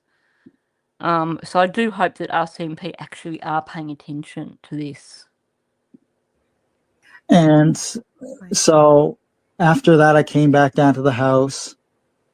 Maybe in Charmaine's, I might have left the part out where I drove up behind and I talked to Mom.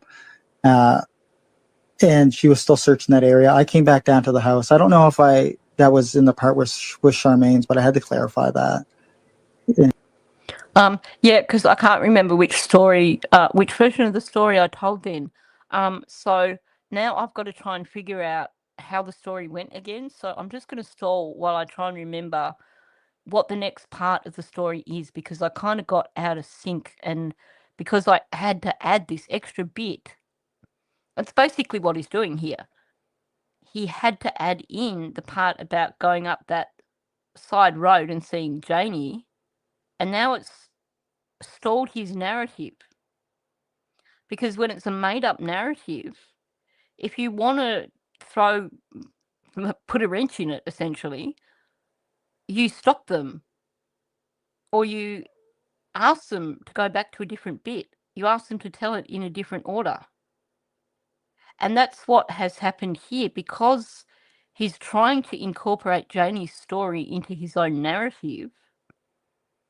It's basically put him in a position where he can't get the flow for his own narrative.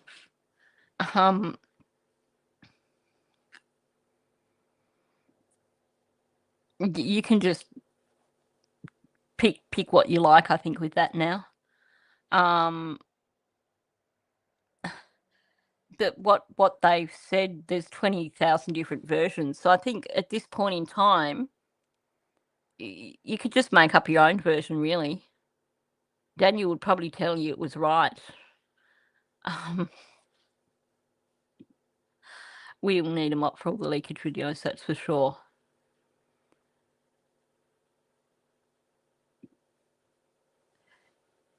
Either there was that sort of stuff in her RV, or there was proof that Justin was living there.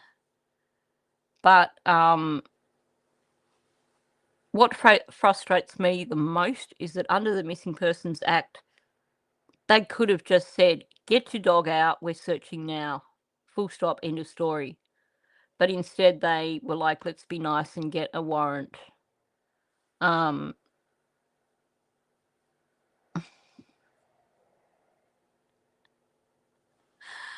I know, his mouth is way ahead of his brain, which is good for us.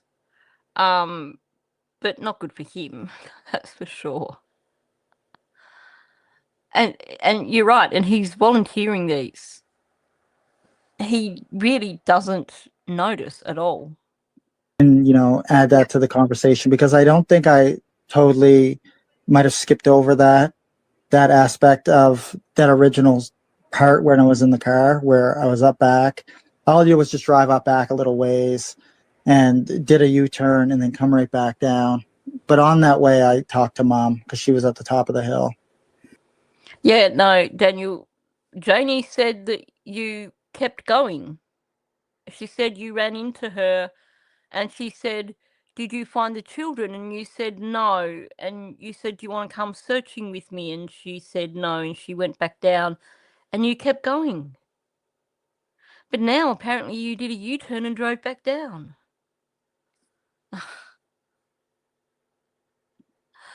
Oh, I know. I think you are so right. He's definitely like more versions of any story from true crime. And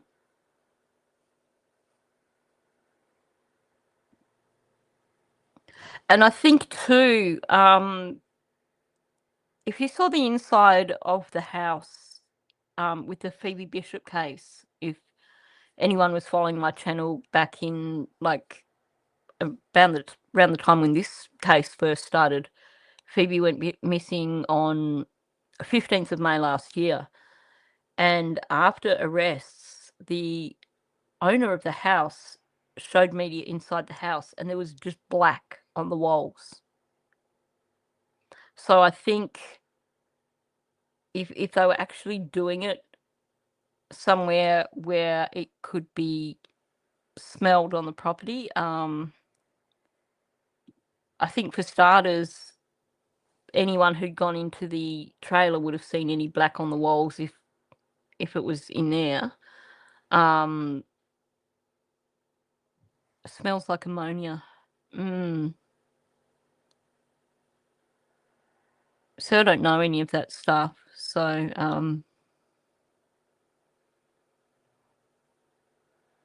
that's what I believe.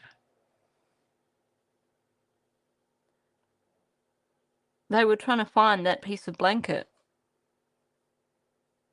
Lost it in the dark. It was all hands on deck to try and find it. And unfortunately for them, Haley and that found it before they did.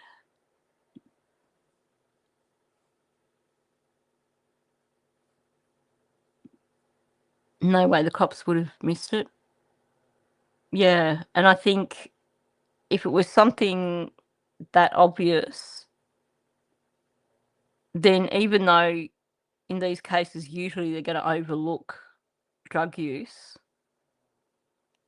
if it looked like a meth house, they would certainly be asking questions.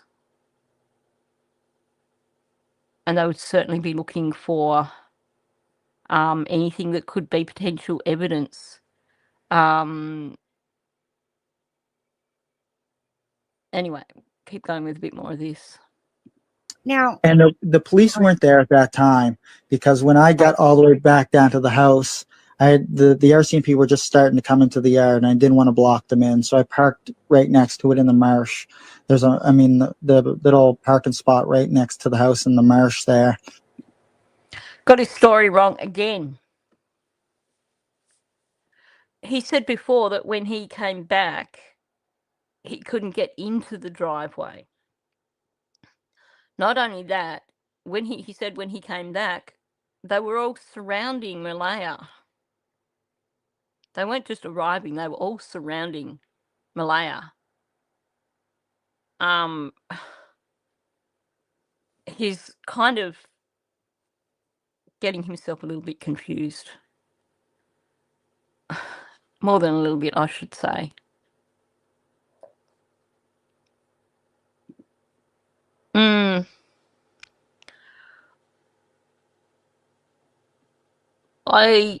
Now that we realise that the blanket wasn't 6 foot up in the air, that it was actually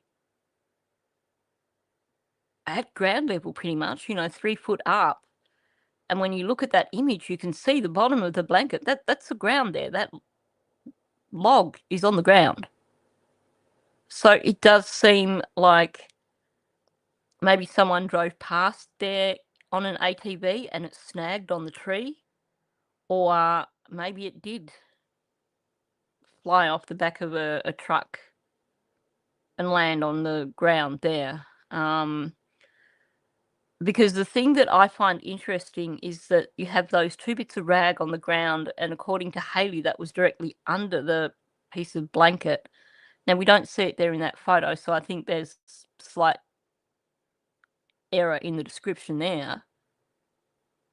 But the thing that stands out to me is you've got this piece of blanket was found, and other rags were found there as well, which to me suggests that that could well be a landing spot for if things fly off the back of a truck, that those other things might have come off the back of someone else's truck in the past.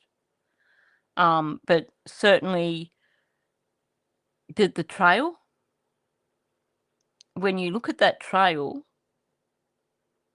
that you have to go up, or that you would go up where the piece of blanket was found, that's a back route, not just to the pipeline, but also to Ron's property. No, Earl's property. Because the pipeline runs along the side of Earl's property. So let's say you were cutting through from Gerlock Road to Earl's property, and you were on a 4-wheeler, so you didn't want to go up the road. Well, that old logging trail would be the most logical route. You would come off the pipeline, you would go down to that logging trail. Or even if there's another bit, not necessarily straight off the pipeline. But it certainly seems that that logging trail would be a back route straight to Earl's property without having to go up the road. So, it certainly makes me question the blanket.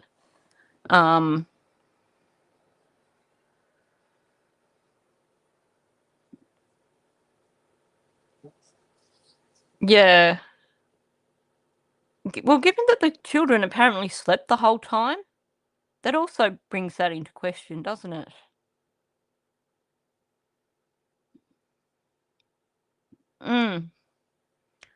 Let me just see if I've got a map that I can bring up just quickly. I so need to clean up this MacBook. It's just got too many photos and stuff on here that I can't find anything. But if you look at basically if you were to follow, and Chelsea said there's a lot of different trails that come off that little, there's lots of little back trails all through there, apparently. I would love for someone to take a drone from Janie's property up the back there, across to the location of where the blanket was found, and to see what the trails are. Now, I haven't got it on the MacBook. When Kent has done his drone footage, he's never covered that area. And I'd really like to see aerial footage from the house at Gerlock Road across to where the blanket was found, and then across to Earl's, and see what all the different trails are. I do need to do that.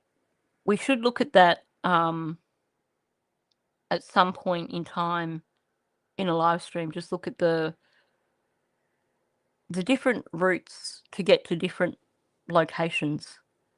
Yeah, see if that was used to tie something down on the back of the ATV and you were headed back, then it could quite well fall off going on that trail.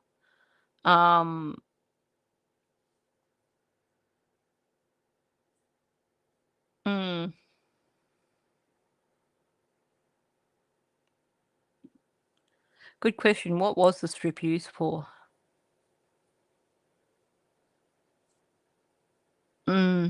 So many questions, aren't there? We'll have a little bit more of this. And so that's when the RCMP started to show up, and they were walking down and, talking to Malaya. I parked over there, and I was going to go back into the woods and continue searching because I wanted to maximize the amount of time that I was searching to see if the kids were actually found, because I already did the roads, so I know that they didn't take the roads, because children always take the path of least resistance. And the path of least resistance for children is roads and walkways or sidewalks or anything of that nature. Absolutely. This has been bothering me since the moment I heard it. Taking the path of least resistance? What an odd way to word it. They're going to take the path of least resistance. I thought you said, Daniel, that they were just going to go into the woods.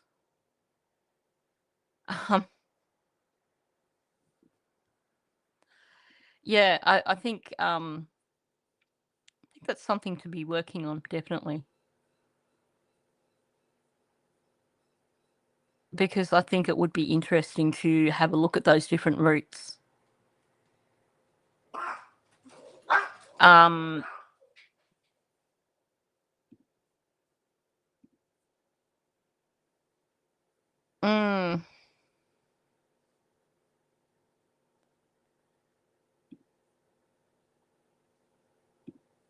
Yeah, just the language that he uses to me sometimes just doesn't work. Sidewalks. Children always take the path of least resistance. And the path of least resistance is roads, walkways, sidewalks. But you said, Daniel, you told the searchers on day one that they would never go over the road. You've just said that the most logical place for them to have been is up in the woods. Well, that's not the path of least resistance. How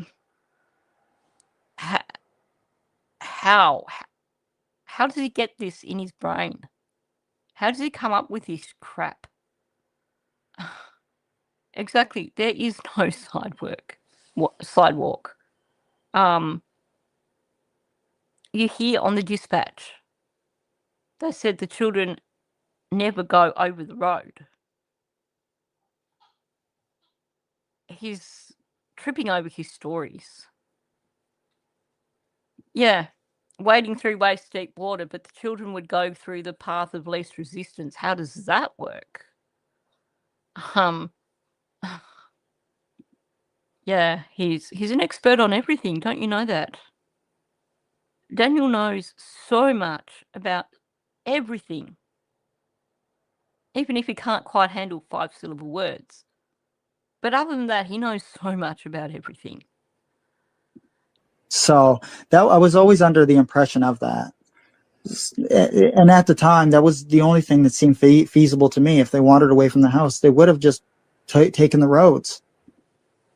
This is like less than a minute after he said that it made most sense that they went up into the woods. And now it's the most feasible thing is that they would have taken to the roads, even though they never went on the roads. He's got himself a bit lost.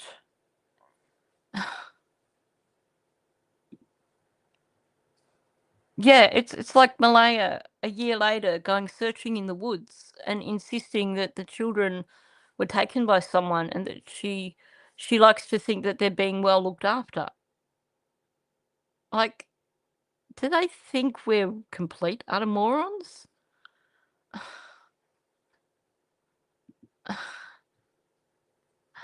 They're not the type of kids to ever do all the things we're claiming they did that morning.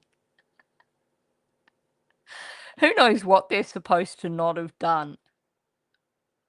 It's so confusing, but that is so spot on.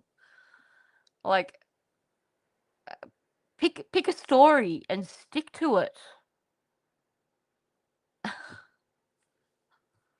He is. That's exactly what he's doing. He's like throwing shit up and trying to see what sticks. you just got to wonder. Yeah, and that's so perfectly logical. And not only that, this sudden idea of path of least resistance. Well, according to Janie, Ron still went with their mother into town. So you don't hear them saying, so we thought we'd ring Ron just to see if maybe he saw them when he was heading out into town. Because we know that Ron didn't actually go into town, but I'll save that for another time. But why now, Daniel, are you saying that that's the most logical thing when you told RCMP they wouldn't go across that road, they wouldn't go on that road, and when a minute earlier you were saying the most logical thing is that they wandered into the woods?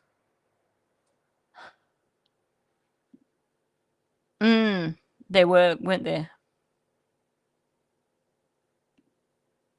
No mention of that at all.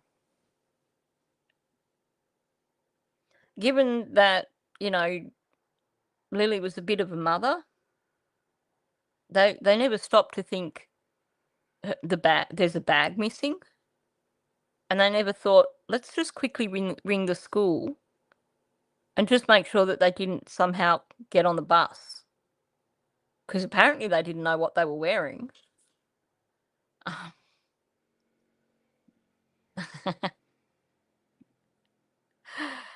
Yep, I think you've nailed that. He's throwing shit up in the air and it rains back down on him. Definitely.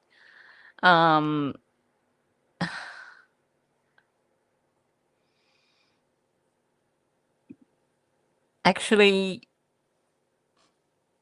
that's what he told RCMP. But when you go back and you listen to the audio from Wayne Mackenzie, I think it was, he basically throws Ron in it and says that when they realised the children was missing, Ron said to his mother, "Do you mind?" And Wayne and Ron went to Janie's place. So he's basically been thrown under the bus in terms of this whole story of him taking Janie's or their mother to town. Because according to his brother, they both went to Janie's. So, another big hole in the narrative.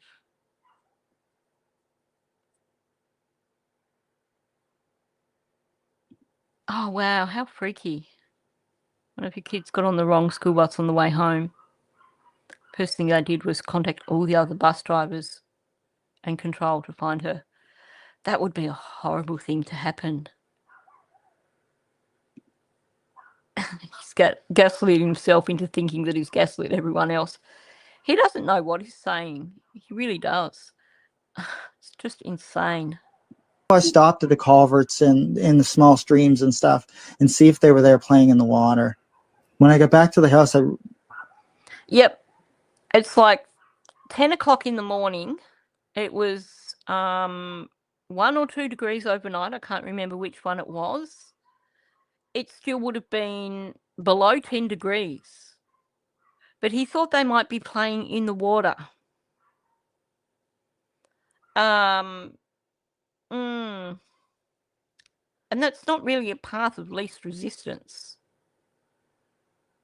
He stopped at the culverts and the small streams and stuff to see if they were playing in the water.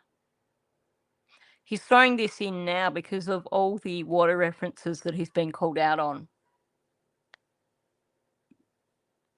I know, that's the other odd thing with that, isn't it? He's like, so I went to Ron's place and then we went to Janie's together. Why not just go to Janie's and then ring Ron? Well, I guess at least you knew that she was on a bus. So, yeah, that would have been one reassurance. 2 hours late. Oh, my gosh. You must have been beside yourself. Even just knowing where she was, knowing she was on a bus, you still must have been beside yourself. Wow.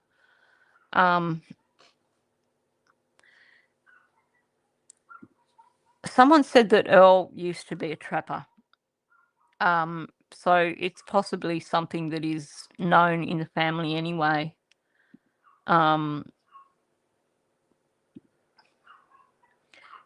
Yeah, I got myself ready for school, but I would get a lift to school of a morning because Mum had to head to work at that time anyway, so I'd get a lift. But yeah.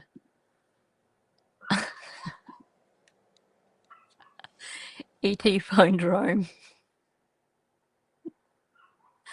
That's got to be one of the best lines I've seen in a while. Yeah, apparently he also went to Brad's and told him the kids were missing. So again, we have multiple narratives for Ron. Yes, and apparently one of Janie's brothers is a grave digger. But playing in the water at like 9-10 o'clock in the morning, early May, when the water's going to be fecking freezing, the outside temperature's going to be fecking freezing. And according to one version that we heard, the original version, Jack only had a pull-up by the sounds of it. Just make it make sense. I know. Why randomly go and tell Brad? Like, you were home alone at 5 and 6. Wow. I used to, like, from when I was like 12, from when I was like grade 7 onwards, I'd be getting home after school on my own. But, you know, that's a reasonable age. I'd have jobs to do. I'd come home, do my tasks. I'd cook dinner for when Mum got home.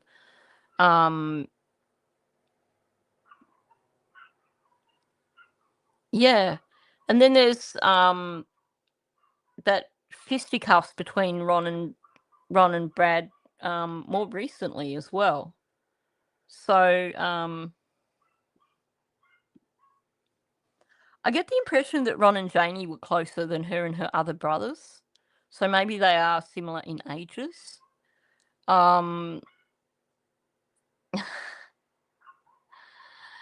There's a mug and a t-shirt in which one? The E.T. drome home. E.T. phone drome.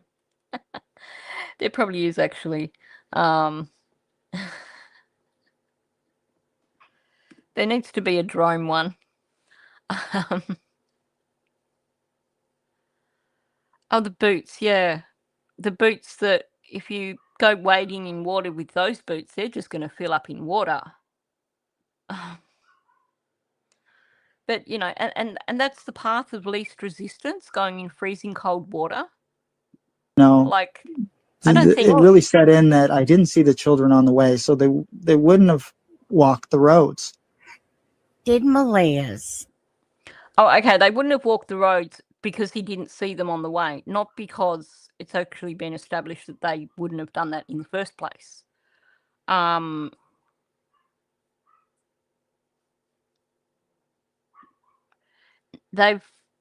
all had a stepdad. I believe it was a big family, apparently, and they had a stepdad. But I do believe that they were like all full siblings, from what I can understand. I would have to double check on that, but I would imagine they're probably close in age.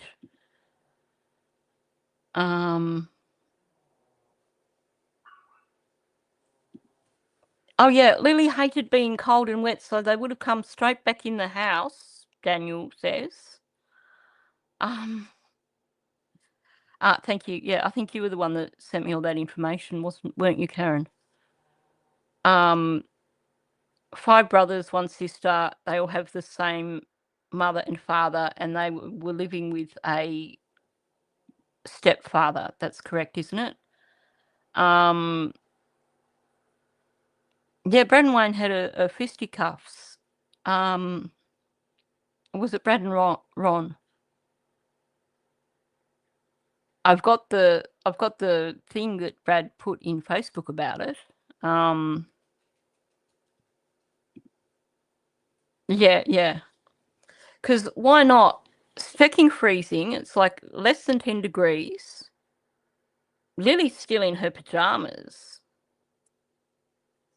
So they go wandering down the roads that they don't normally go down because they don't cross the roads or go on the roads.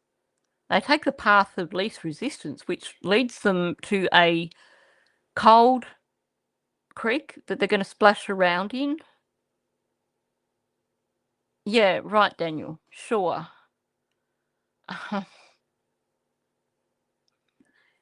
He really can't get his story straight at this point in time.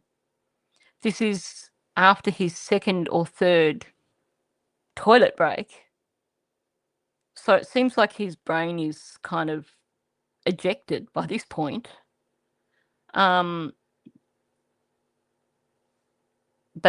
Yeah, thank you. They were adopted by the man that their mother married, and he was a land surveyor in Pictou County. When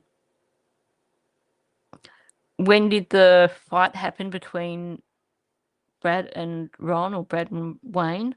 It was a few months ago. I'll have to drag out that screenshot. I think I put it in my Brad folder. I'll have to drag it out and show you. Actions represent that Hang on. of somebody. That's why I stopped at the culverts and in the small streams and stuff and see if they were there playing in the water. When I got back to the house, it really set in that I didn't see the children on the way, so they wouldn't have walked the roads. No, Daniel, they wouldn't have.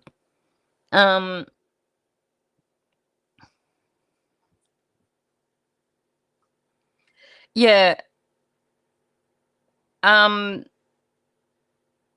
Janie's mum married some guy and he adopted her, like all her siblings. Don't know what the story was with her father. But yeah, apparently the stepfather was a land surveyor, which is probably why they have all that land.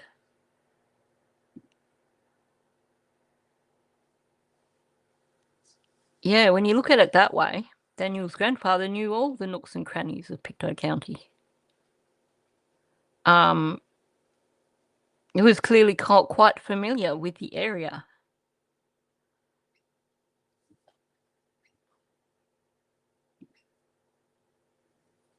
I know. Make that make sense. They wouldn't have walked the roads. They definitely went into the woods, apparently.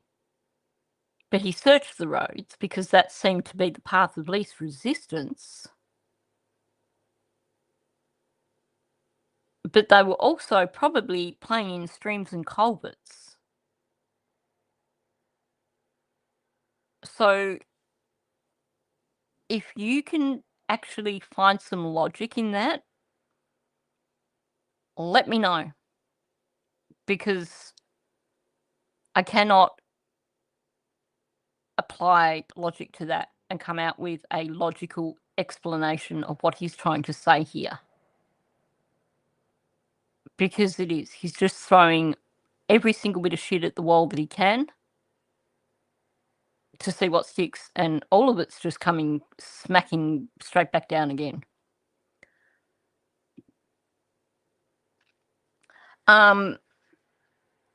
Yeah, 26. She said she's been there for 26 years, so I wonder where she was before that. I found that interesting that she said that. Oh yeah, the math is well and truly mathing at this point in time. He's making very little sense at all.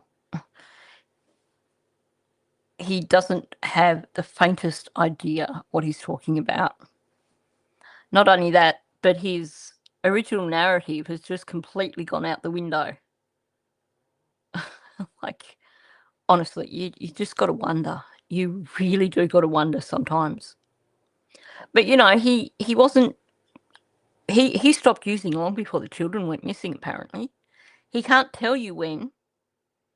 He's not going to tell you how long he's been clean. I don't know what the question. I don't know how it works, but this one and Charmaine's, you can definitely tell.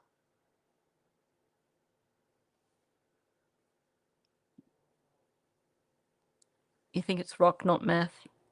I'm like way out of my depth here. I don't know about the stuff. So but he's definitely gone and had something and come back, and his brain's just really not making connections. Everything has now become completely unfathomable for him because his brain's just stopped working. Yeah, well, the geocaching suggests that he definitely has an understanding of the area.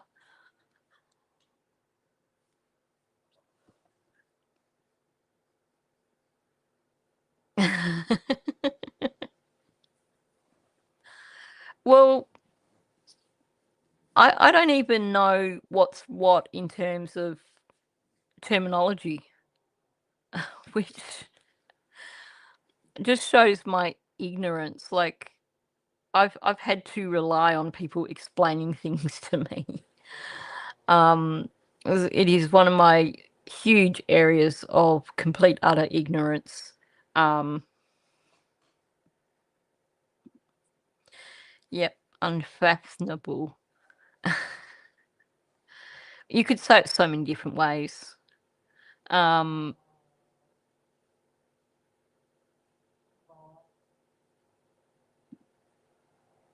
Yeah, that's a good question, given that they were adopted. That is a really good question. I think it goes back to, I do think that she resented Malaya and the children, because it sounds like Daniel's marriage was kind of like the dream marriage. And then I suspect that when Malaya got pregnant with baby M, that for Janie, that was like the final nail in the coffin. It meant that, yeah, Daniel wasn't going to get back with his wife, because all of a sudden he had this whole instant family and a new baby on the way. So I think she resented them because of that. My opinion. Oh, wow. I had no idea about that.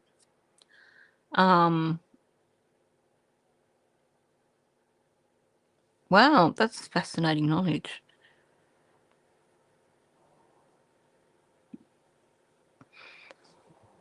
Yeah, here we don't hear so much of it on the news. We have a massive problem here in Victoria at the moment with gangs of youth and knives, which just so doesn't sound like something that should be happening here in Australia. But there's definitely a major drug influence here in Australia now, but we don't hear so much about it.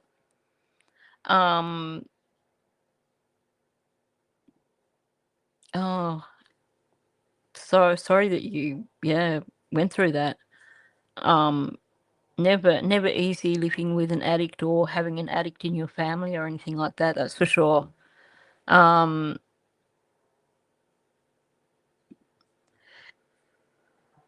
Yeah, that's my impression. It's a sudden dopamine hit and then it wears off.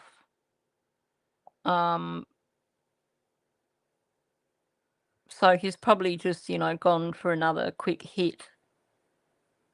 and his brain hasn't really caught up at all.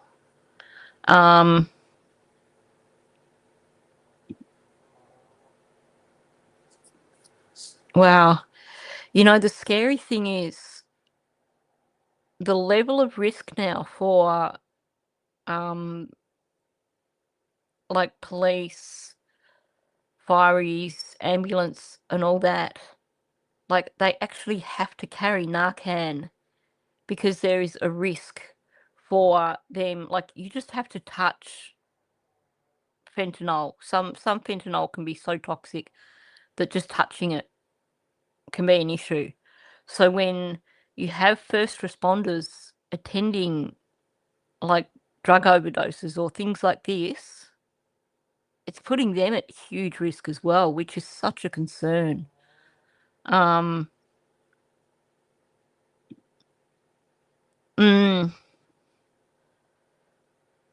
It's a frightening thought that these days now, if you are a first aider or a first responder, that risk to your own life, like, yeah, having the Narcan also because you might need it for someone that you're attending to, but yeah, it's a scary thought. Yes, we hear a lot about the raids here, that's for sure. And we've got some major tobacco wars happening here in Victoria.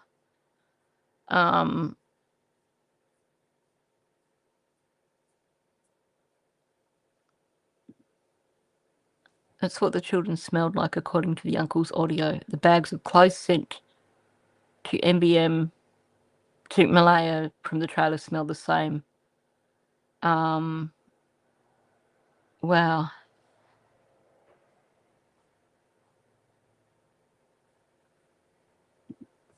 Yeah. It would be such a difficult thing to have to do. So is that administered like an EpiPen? Is it like one of those kind of needle things where you just kind of have to inject it? Because that would be daunting.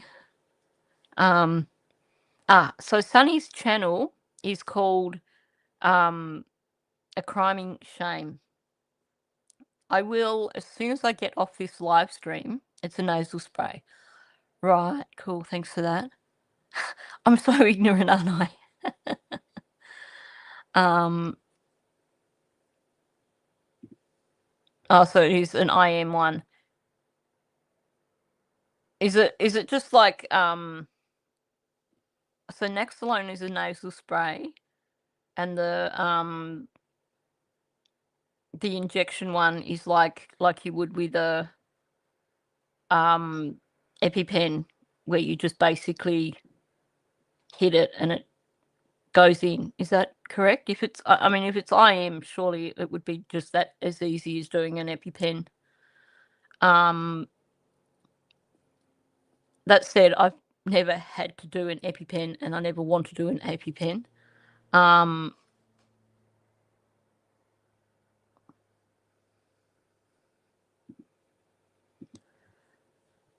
Honestly, teenagers at the moment in Australia, we've got some serious issues.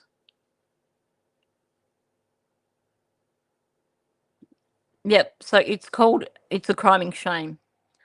I will put the link in the description for this live stream as soon as I get off, so that you can find that and watch it, and I highly recommend it.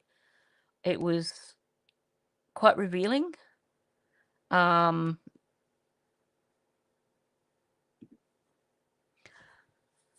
I'm meant to carry an EpiPen